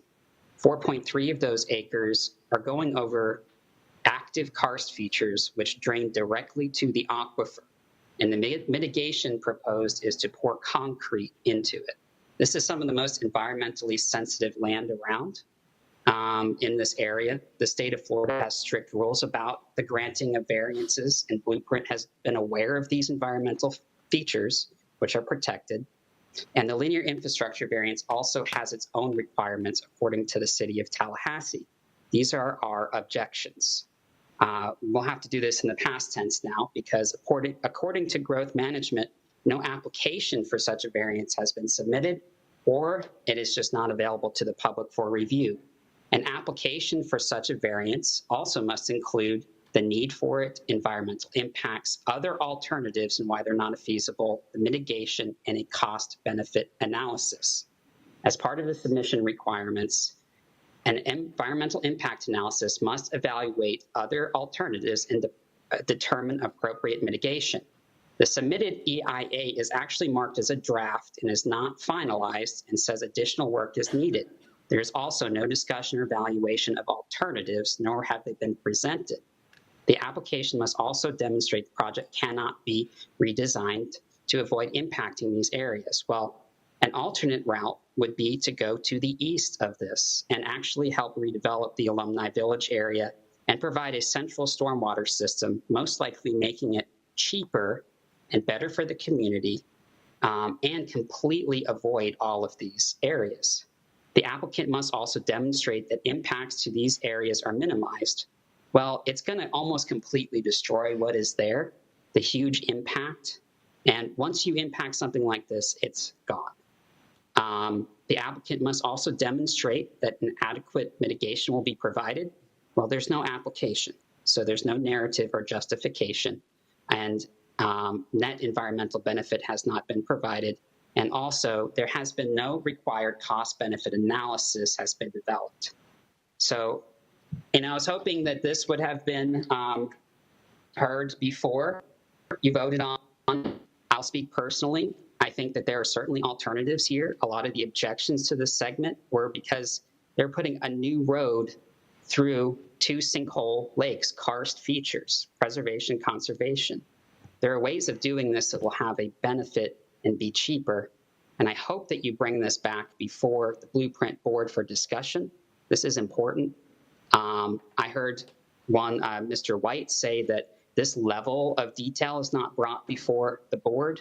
Well, there's very little detail at all brought before the board. And that's what leads to the big fights. Thank you, sir. Thank you, Mr. Epstein. Okay, so this is a little unusual because the clerk's office had missed this particular public speaker.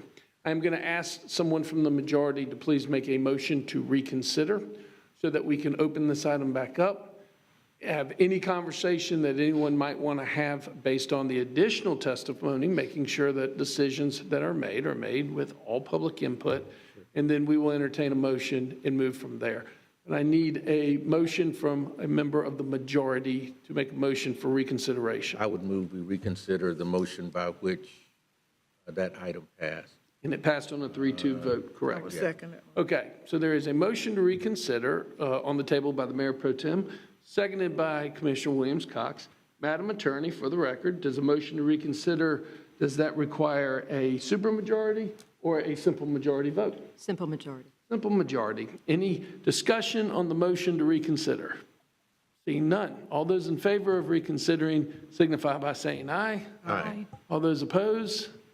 And the motion to reconsider is passed unanimously 5-0. We are back now on item 12.03. We have had the presentation on 12.03. Is there any other public comment on 12.03, Mr. Clerk? Mayor, I have no other speakers on 12.03. Okay, so let's open it up for discussion. Commissioner Matlow. Thank you, Mr. Mayor. I know it was brought up earlier. Do we know if an application was requested by the public, Mr. Cook or Mr. Reddick? Mr. Reddick? Was. My confusion from being asked about that earlier, checked with my staff, and as far as we know, I checked with our assistant director, the request wasn't made through our typical records request for growth management. So I do need to see who that request was made to. I would say the confusion is probably that there's not a specific LIV application like we have a site plan application, a natural features inventory application. That's basically a component that is submitted, just like if you're having a variance application that a private development's including with their environmental impact analysis. It's just a submitted requirement that you include with your NFI or your natural features inventory or your environmental impact analysis part of that. So clearly there was some confusion. All of the questions that Mr. Epstein has asked or concerns that have been raised can be addressed by my staff. Prepared to do that, but need to follow up and figure out exactly who that request is made to. Thank you, Mr. Reddick. Commissioner Matlow, you have the floor. Thank you, Mr. Mayor. I'll make a substitute motion to reschedule this item for our next meeting to give the public an opportunity to review the There is no motion on the table, so no need for a substitute. primary motion. And please state the motion again. Just to reschedule this item for our next meeting to give the public an opportunity to get the documents requested. Motion to postpone until the next meeting. Is there a second to the motion? Second that, Second. Mayor. Seconded by by the Mayor Pro Tem. Is there any time-sensitive nature, that's what I was Mr. Reddick, on this item? Not for growth management. Okay. No. Motion to postpone. All those in favor signify by saying aye. Aye. All those opposed. Passes unanimously 5-0. Do we have any other items coming before us in policy formation and direction? No, sir. Okay, Mr. Clerk, let's, how many, do we have any non-agenda speakers signed up for now? We do. We have 2 here in person and 1 virtual.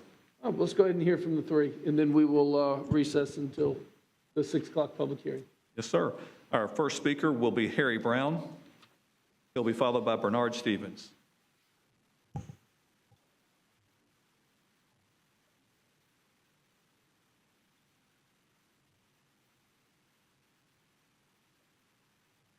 Your name and address for the record, please. You have 3 minutes.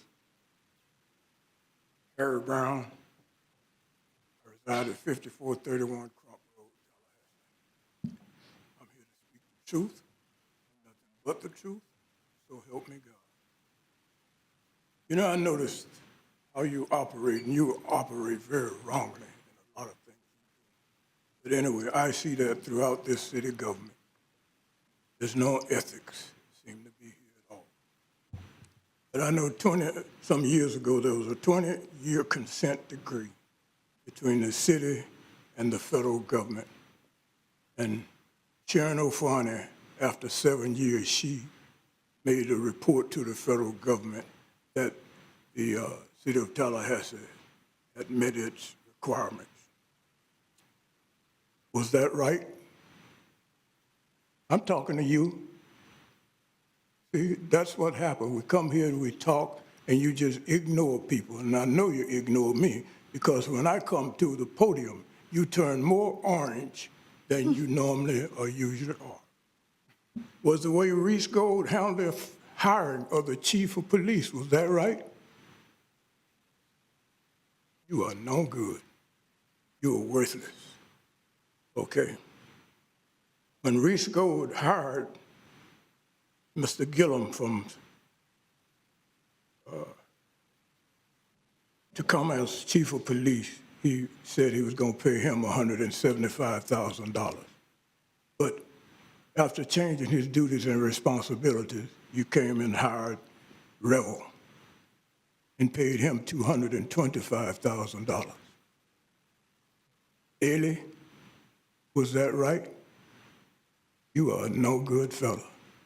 That's the way you run your government. And that's why I send these commission meetings all over this country to people that I know, to let them know how you operate here in the city of Tallahassee. In the city of Tallahassee, as I've told you numerous times, that it was dubbed as the most racist and bigoted city in America. And we're seeing that to be true. Was the way Reese Gold fired the HR director? Was that right? No answer. Was the way you placed Curtis Richardson as your... You have 30 seconds. You have 30 seconds. How in the heck did my 2.5 minutes run by so quickly? But that's all right. Those are the kind of things I see here. When you have a white woman walk up here to speak and you never ask her for her name and address, and she speaks for 3 minutes and your light never come on. And I can take you back and give you that video. That's the way you racist people operate. And you got your person right here, Curtis Richardson, who I'm praying will be out of here Thank you shortly. very much. Your time is up. Our next speaker, Mr. Clerk. Yes, sir. The next speaker is Bernard Stevens. Your name and address for the record, please. You have 3 minutes. Woo! My name is Reverend Bernard Michael Stevens, Jr., and you know the rest. It's exempt. Look, with all jokes aside, man, I called Chief of Staff Zaleski. He ain't never get back with me. Reese Gold, so I don't know what you got going over there at the police department. But listen, next week is FAMU homecoming. One of the biggest things to hit this city, right? And the traffic pattern going over there on campus, we don't need to be at no standstill. We need to get in, we need to get out. Y'all need to do a little better. So if Zaleski or somebody from TPD can call me back, maybe I can kind of help y'all kind of navigate that, because that's too much, all right? Because then when officers got to respond to something that's going on, they can't get through all that mess, and we ain't finna be doing that this year. So make sure you write that down on your little pen pad. The traffic pattern for homecoming needs to be all right, not traffic all backed up over there on Gain Street, whatever. Anyhow, grace and mercy, what is that, right? What is that? You know what grace is? Curtis Richardson. You know what he did? When Curtis Richardson stepped out and wanted to pay a prostitute, right? Hey, you're out of line. You're out of line. I'm going to ask you to please sit down. I'm going to ask you to sit down. It's in paper. Ladies and gentlemen, we're in recess. Just what I thought.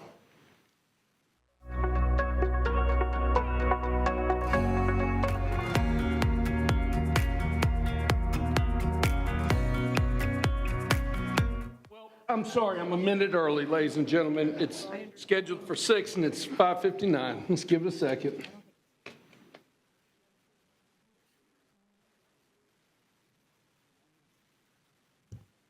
But either way.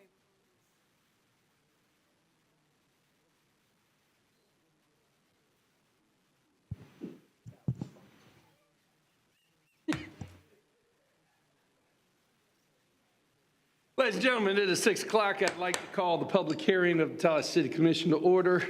Today's date is October 23rd, Wednesday.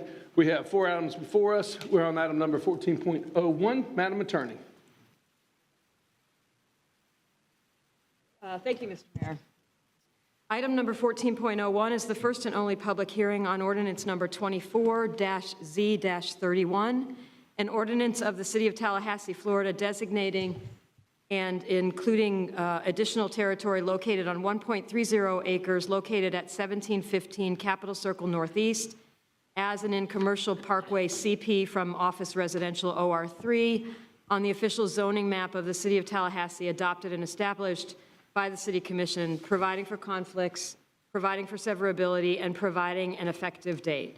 The recommended action is option 1, conduct the first and only public hearing and adopt ordinance number 24-Z-31. Any ex parte disclosures concerning this item are available via the hyperlink included in the agenda item as published in the board docs system. All right, do we have any declarations of ex parte communications? Seeing none. Public comment on this item? We have no speakers on. Looking for direction and comment.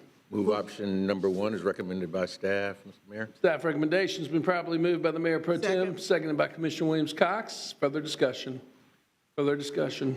Seeing none, all those in favor signify by saying aye. Aye. All those opposed? Passes unanimously 5-0. We're on 14.02. Madam Attorney. Thank you, Mr. Mayor. Item number 14.02 is the first and only public hearing on ordinance number 24-0-33, an ordinance of the City of Tallahassee adopting a small-scale amendment to the 2030 Tallahassee-Leon County Comprehensive Plan to change the future land use map designation from the residential preservation land use category to the suburban land use category for 0.93 acres at 1932 Miccosukee Road, providing for severability and conflicts, and providing an effective date. The recommended action is option 1, conduct the first and only public hearing and adopt ordinance number 24-0-33. All right. Do we have any public comment on this item? Here we have Chip Hartung. I don't know if that's to speak or to answer questions. Here just to answer questions, or would you like to speak on the item? Okay. Any other public comment on this item? No, sir. Move staff recommendation, option number 1, Mr. Mayor. Been properly moved by the Mayor Pro Tem, seconded by Commissioner Williams-Cox. Any further discussion? Commissioner Matlow. Thank you, Mr. Mayor. I have a few questions on this item, Mr. Manager. I wanted to see if somebody could speak to the 2 separate lots and the previous land use agreements.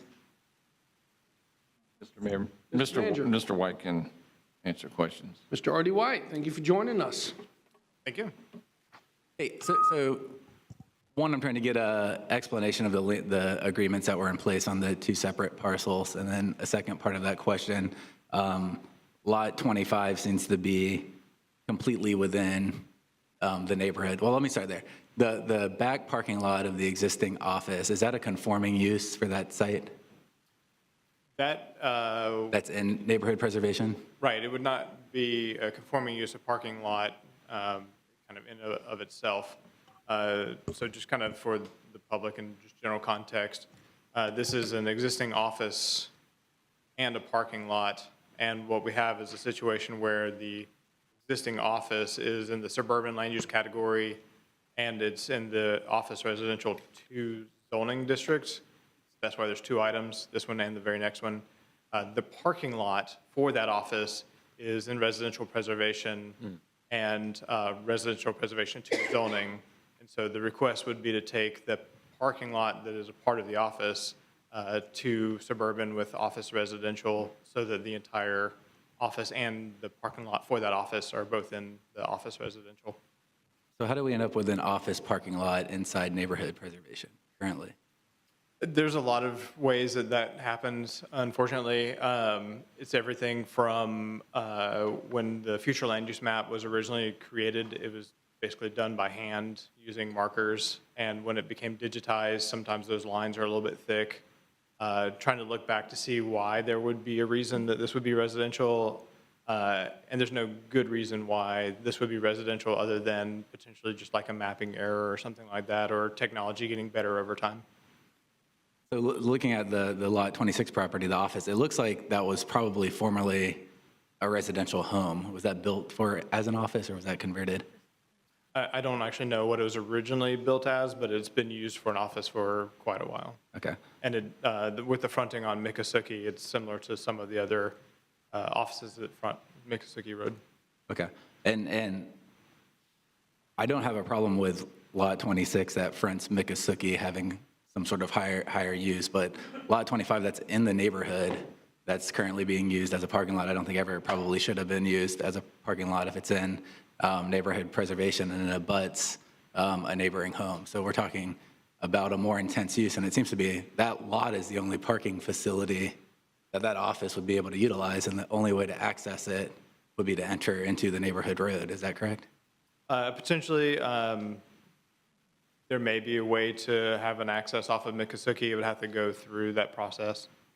But that's not being proposed today. Not today, no. This Okay. is just the land use and the zoning. A change of use or a site plan would be the next step. Okay.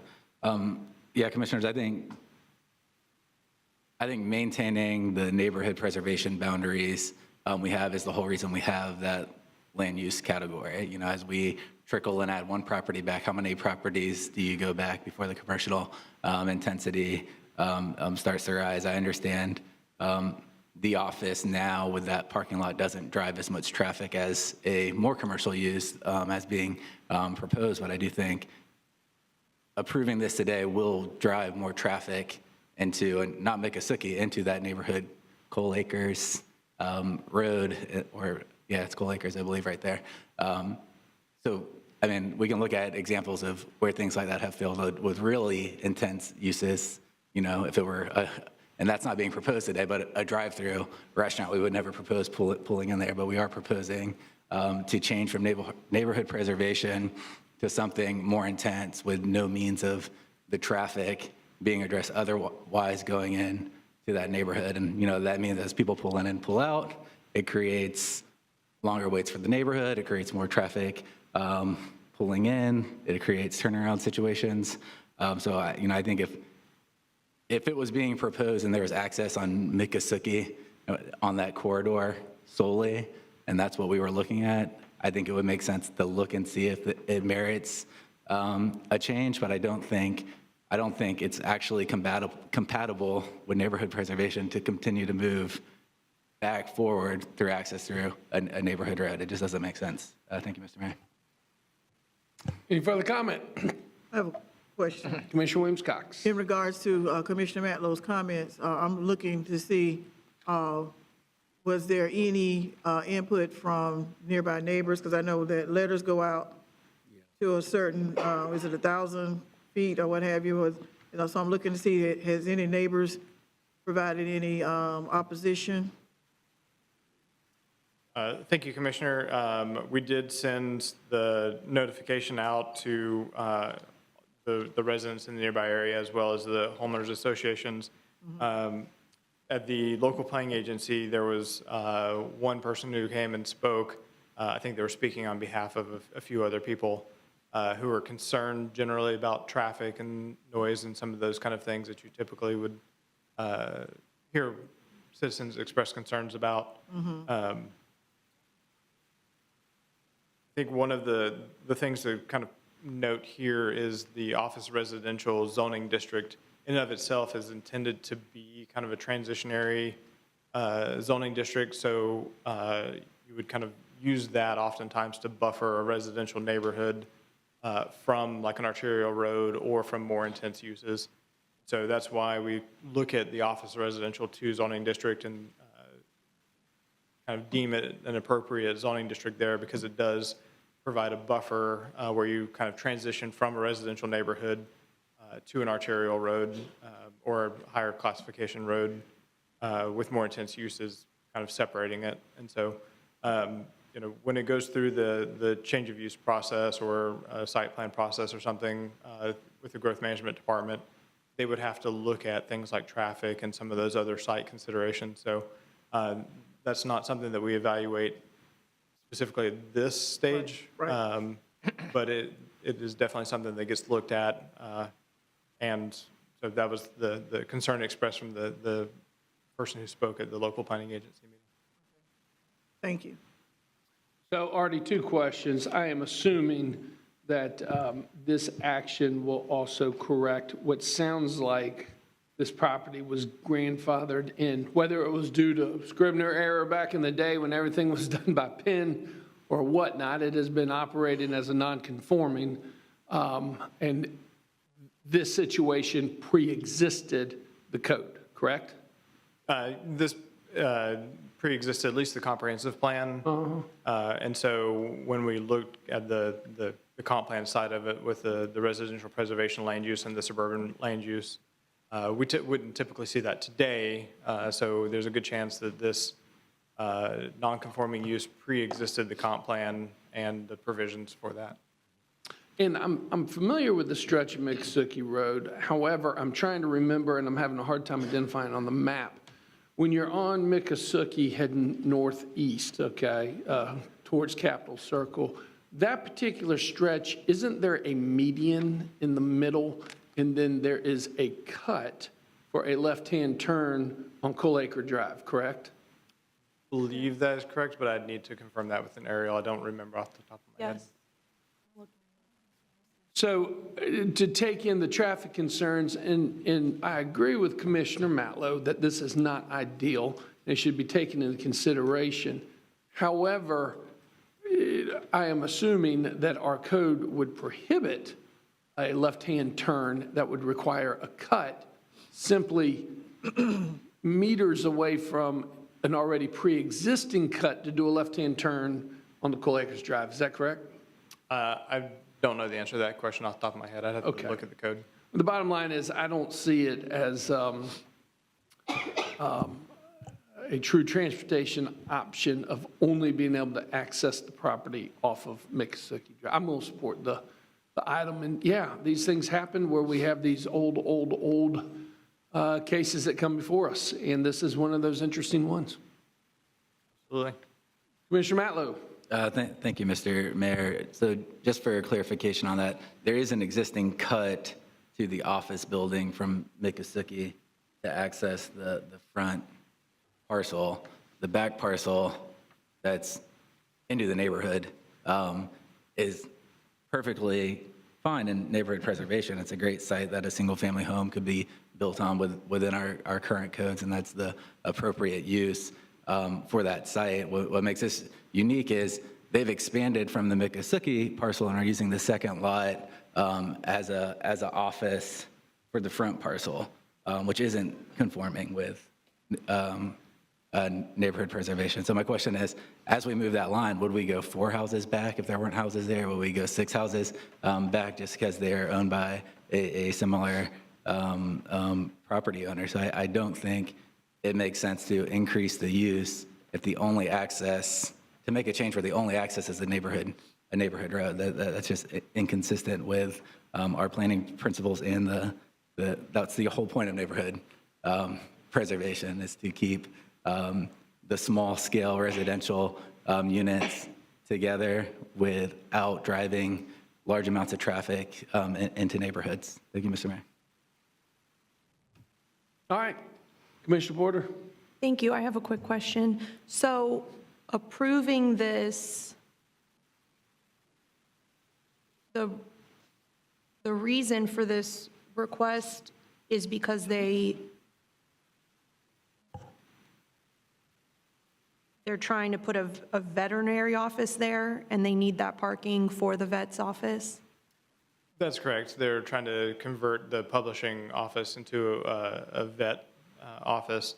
And as they go through the change of use process, the office structure itself is fine, but the parking lot would not be a conforming use for residential preservation zoning. And so they want their entire property to be office residential so that the parking lot can be used for the vet office. And do we know, is it expanding the parking lot? I'm not aware of any plans to expand the parking lot, no. Thank you. All right, all those in favor of the motion on the table signify by saying aye. Aye. All those opposed? Nay. Passes 3-2 with Commissioner Porter and Commissioner Matlow in dissent. We're on item number 14.03. Madam Attorney. Thank you, Mr. Mayor. Item number 14.03 is the first and only public hearing on ordinance number 24-Z-32, an ordinance of the City of Tallahassee, Florida, designating land as Office Residential 2, OR2, on the official zoning map from Residential Preservation to RP2 on .93 acres at the 1932 Miccosukee Road, providing for conflict and severability and providing an effective date. The recommended action is option 1, conduct the first and only public hearing and adopt ordinance number 24-Z-32. Any ex parte disclosures concerning this item are available via the hyperlink included in the agenda item as published in the board docs system. All right, do we have any public comment on this? Let me see if this one being delivered is on this item. Directions, comment, Commissioner Matlow? Thank you, Mr. Mayor. Echo my comments on the previous item, but also wanted to state on the record, while it's proposed to be a veterinary office, that wouldn't prohibit any future development that's consistent with the suburban designation, which would be more intense. So I'll go back into conversations we've had previously. I think these items are better addressed by addressing our parking minimum requirements that we impose on new developments. I think the front parcel could serve as a veterinary office if we didn't have the strict parking requirements that's forcing it to add this additional parcel, which is already non-conforming in use. Thank you, Mr. Mayor. Motion? So moved. Second. Probably moved by the Mayor Pro Tem, seconded by Commissioner Williams-Cox. Further discussion? Seeing none, all those in favor signify by saying aye. Aye. All those opposed? Nay. Commissioner Porter, was that an aye or a nay? Nay, I apologize. Okay, and the motion passes 3-2 with Commissioner Porter and Commissioner Matlow in dissent. We're on item number 14.04. Madam Attorney. Thank you, Mr. Mayor. Item number 14.04 is the first and only public hearing on ordinance number 24-0-30, an ordinance of the City of Tallahassee, Florida, amending Section 6 of the Charter of the City of Tallahassee to annex within the corporate area of the City of Tallahassee, Florida, upon adoption of said ordinance, property being situated in Leon County, Florida, in accordance with the voluntary annexation provisions of Section 171.044 Florida statutes, providing for severability, conflicts, and an effective date. The recommended action is option 1, conduct the first and only public hearing and adopt ordinance number 24-0-30. Okay, do we have any public comment on this item? No, sir. All right, colleagues. Move for staff recommendation. Commissioner Williams-Cox properly moves staff recommendation. Is there a second? Second. Seconded by Mayor Pro Tem. Any further discussion? Seeing none, all those in favor signify by saying aye. Aye. All those opposed? Passes unanimously, 5-0. Do we have any other items coming before us at the public hearing tonight, Madam Attorney? We do not. We are on unagended speakers. Mr. Clerk, do we have any unagended speakers? Mayor, we do have unagended speakers tonight, several in person and one virtual. When we say several, how many are we talking? 2, 3. Okay, excellent. The first speaker is Thomas Spears. As with our earlier portions of our meeting, speakers, you'll each have 3 minutes for remarks. If you'll give your name and address, I will also give you a heads up when you get to 2.5. Name and address for the record, please. Name is Thomas Spears, live in 32303.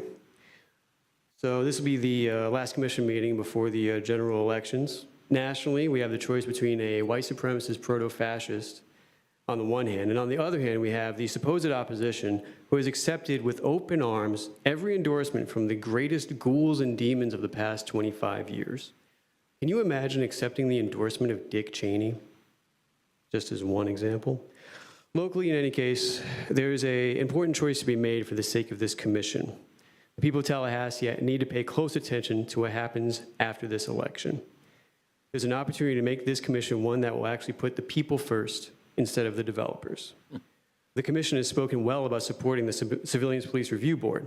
It has been determined that HB 601 did not force the CPRB to disband. The commission can ask the CPRB to resume meetings. They could do it at any time. But the current makeup of the commission is not doing it. A change to the commission could lead to that call actually happening. Consider Railroad Square. Imagine not doing everything possible to save a historic and critically important attraction in the city.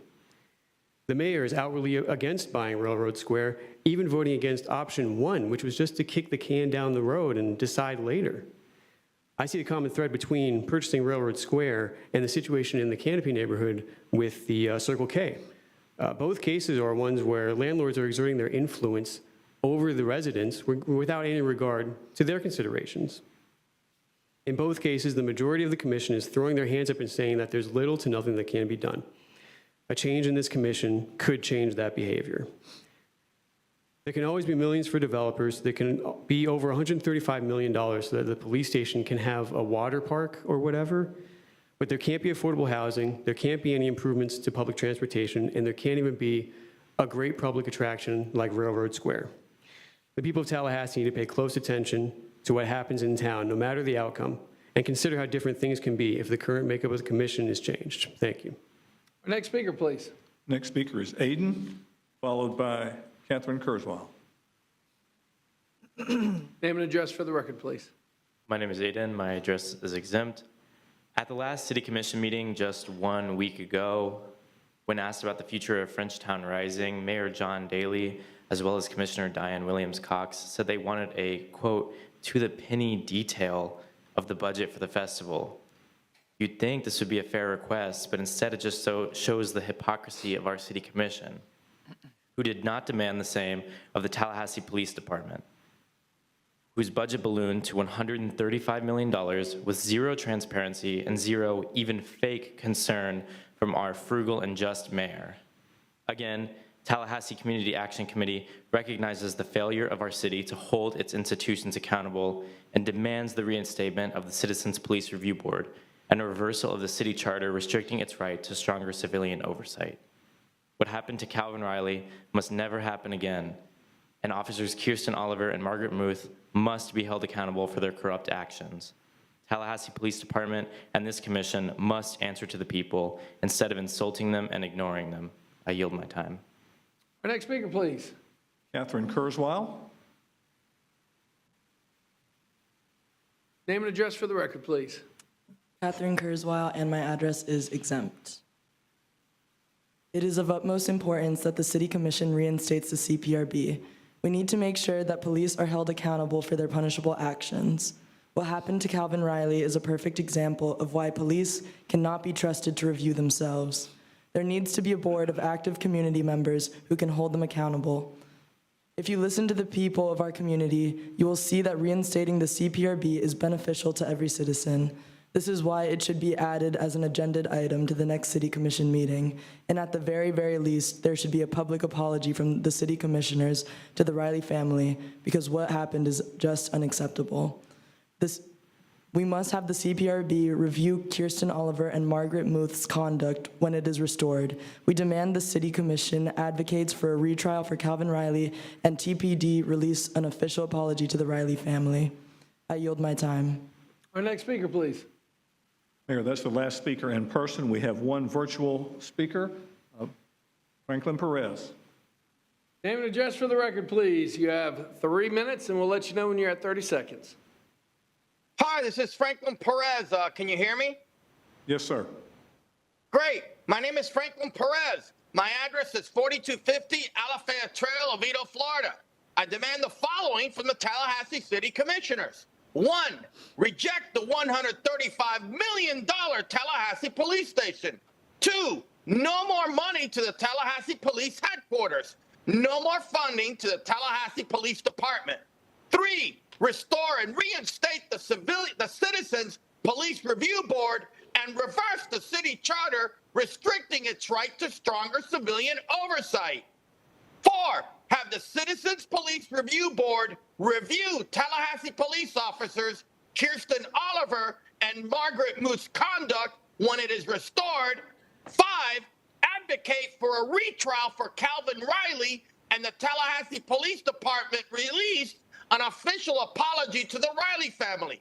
The treatment of Calvin Riley is a perfect example of why we need civilian oversight of police in our cities. Not only is the lack of accountability for the officers responsible for Calvin's arrest concerning, it is also extremely concerning that the Police Benevolent Association openly antagonized and threatened the individual who released the evidence of misconduct from Tallahassee police officers. Tallahassee City's mayor and the commission as a whole talked at previous meetings of using diplomacy to help citizens who don't want a gas station near their property. The city commission admitted they didn't have any outright influence to change this project, but could still use their connections and influence to pressure the property owners. They refused to use this property to help the Riley family seek a retrial for their case, hypocritically claiming that they have no power to make the court speed up their process. The city of Tallahassee as a whole has a history of disrespecting police brutality victims and their families. Hiring Police Chief Lawrence Revel in and of itself is a slap in the face to George Lil Nuke Williams' family, who Revel played a role in murdering in the 1990s. The city of Tallahassee needs to do a better job of showing respect and deference to victims of police brutality. The Tallahassee City Mayor needs to, at the very least, speak in favor of the Riley family and show an ounce of empathy. What we need is a Police Accountability Act that would require the formation of civilian police review boards with real teeth to oversee state, county, and city police departments with the full powers to independently investigate, discipline, and terminate problem police officers. We also need to do away with qualified immunity because it gives police officers a virtual license to kill. Thank you very much. Have a wonderful night. Thank you. Our next speaker, please. Mayor, that's the last speaker I have. All right, sharing of ideas. Commissioner Porter, we'll start with you. Thank you, Mr. Mayor. For what it's worth, we don't always have to start with me. If anyone else wants to start, sometimes I'd like some time to process the public comment, but I'll go ahead. Mr. City Manager, I have some questions about a couple of updates. I believe it may have been in April, we had a discussion about the public safety complex, and I believe at that time we were told it was going to come back to us, or when it was at, we were 90% design documents were anticipated to be completed in May, and we were told there would be an update on that and any cost changes before we went on our summer break. I don't believe that happened, and I'm wondering if that is going to come back to us before the end of the year. Mr. Mayor, I'm not sure. I'll check. I don't have an answer to that. Okay. Or do you got the floor? Well, I'd like, in that case, I'd like to make a motion that come back to us, an update wherever it is that we are by the end of the year. Second. Motion on the table to bring it back by the end of the year, seconded by Commissioner Matlow. No further discussion. All those in favor of the motion on the table signify by saying aye. Aye. All those opposed? Nay. Passes 4-1 with Commissioner Williams-Cox in dissent. Commissioner Thank Porter. you.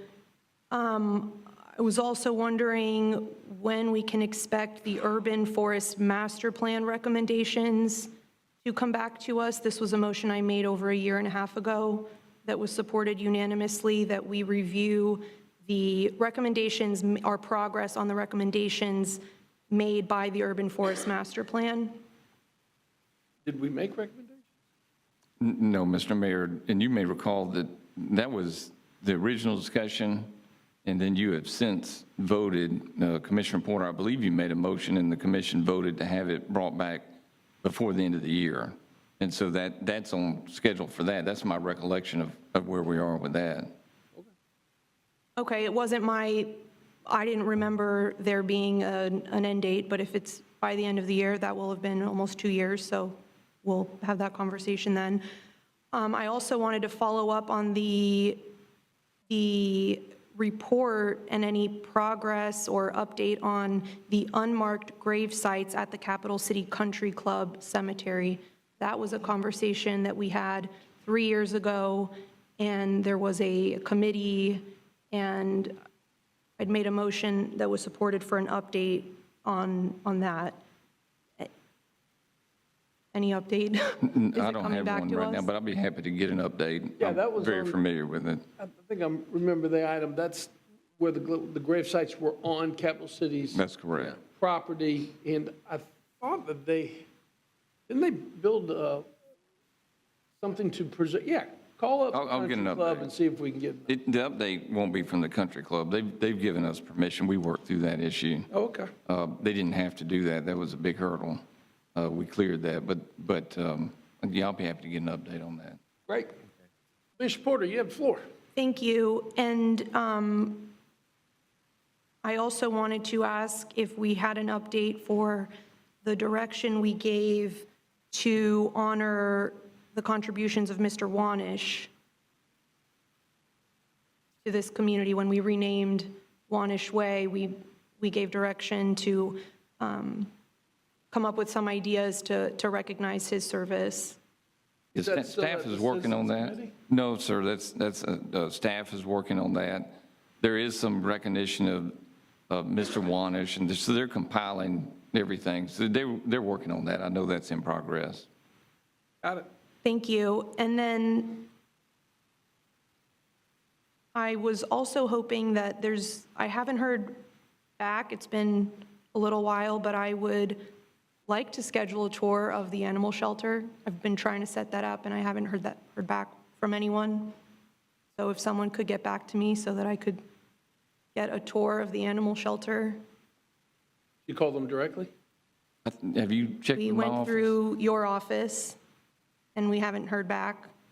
We've followed up a few times. Okay. Thank you.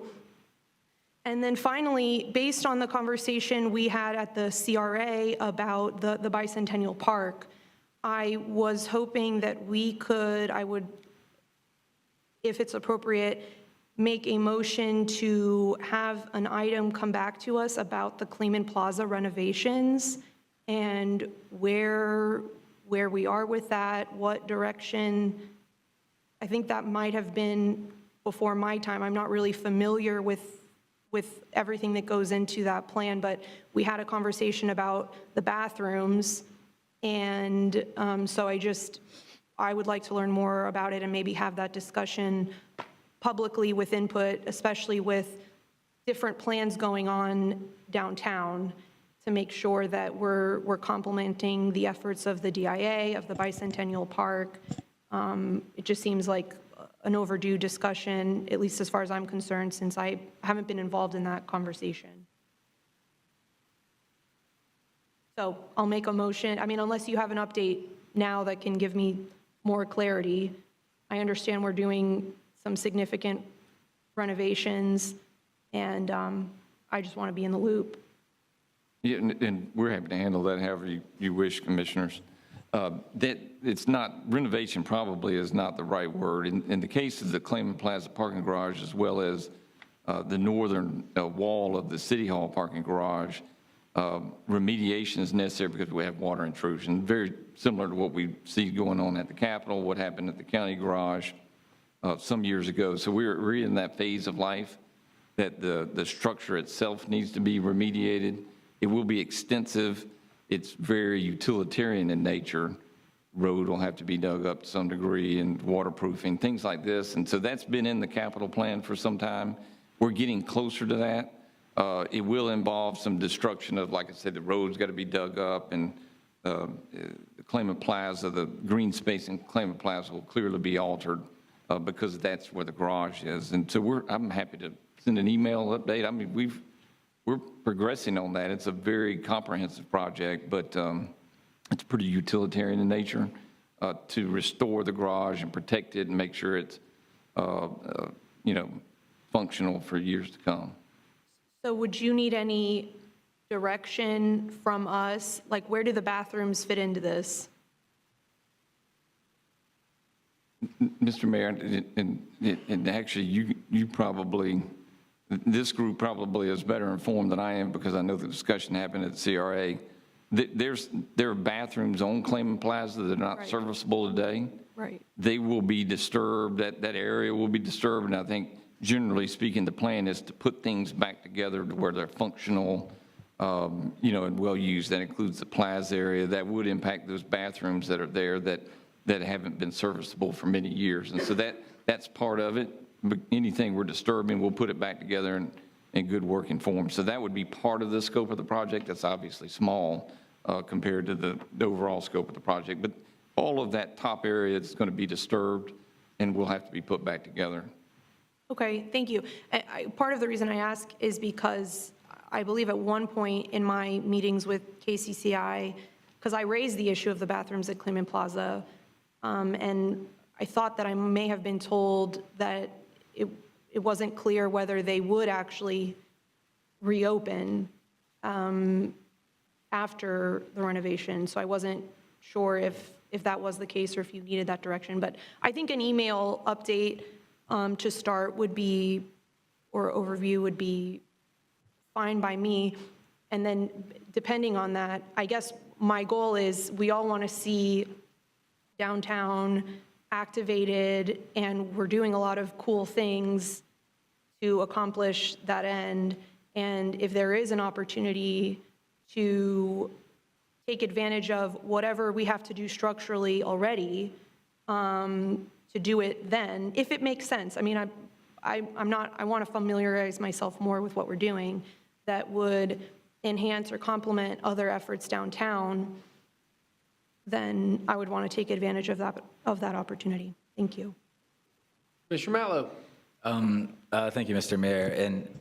And I agree, the conversation came up, Mr. Manager, about taking out the bathroom components of Bicentennial Park, and it was said that there was an opportunity to build public restrooms or reopen the public restrooms on Clement Plaza. For me personally, I support the public restrooms going in Bicentennial Park. I think that's a great location for the amount of events and festivals we have downtown, and is a great amenity. I do think no matter what, we need to have public restrooms downtown. So for me, my support of Bicentennial Park is conditional on us opening public restrooms downtown, whether that's on Clement Plaza or someplace separately, concurrently. So I'm just putting that out there of how we got to the discussion today at the City of Clement Plaza. If we're going to remove them from that project, we do need public restroom facilities, as every population center has in their downtown community. The only other topic I had today, when are we going to break ground on Fire Station 17? I believe we're estimating that breaking ground to be late 25. It could be early 26. So we're still in the design stage. We're getting closer. Obviously, there's a lot that follows design, but I believe it's late 25 or early 26 is the general time frame. And I think it's around an 18-month, 24-month construction schedule. Can you give us kind of the history, like why is it taking so long? I think it was years ago that we started pushing this forward. Why haven't we designed it yet? No, it's in design. I think it's reflective of all the projects that we're doing as we speak, whether it's the senior center, the police station, or any number of things we do. They take a long time to design. This is tracking very similarly. We want to get it right. I believe we're close in the design. There's a lot of consideration given to it. It involves the department, it involves other factors, where it's going to be laid out on the site. Right now, I think we all know where it'll generally be, but it's in the neighborhood of the intersection of where FAMU Way intersects Lake Bradford Road. It's a little bit south of that, but on that parcel. So a lot goes into it. It's tracking very consistently with even what we saw in the senior center. It takes a while to get there, and so that it's consistent. And sorry, you might have just said it. What year, opening year? I believe it will break ground late 25, early 26. I'm very confident that the construction schedule is between 18 months and 24 months. So it would be, as much as 2 years following breaking ground, but as short as a year and a half. Okay. No other items. Thank you, Mr. Mayor. Mr. Williams-Cox. Thank you, Mr. Mayor. And I wanted to bring to the attention a request that has been sent to my office regarding the renaming of a portion of Call Street, West Call Street, from Dewey to Monroe for Reverend Arian Gooden, a former pastor of St. Mary Primitive Baptist Church right on Call Street. So that would mean that the street name will run right in front of the church.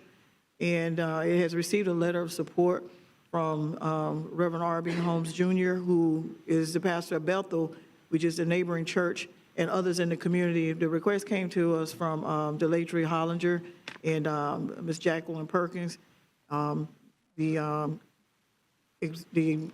co-executive directors of the Civil Rights Museum, the Online Civil Rights Museum.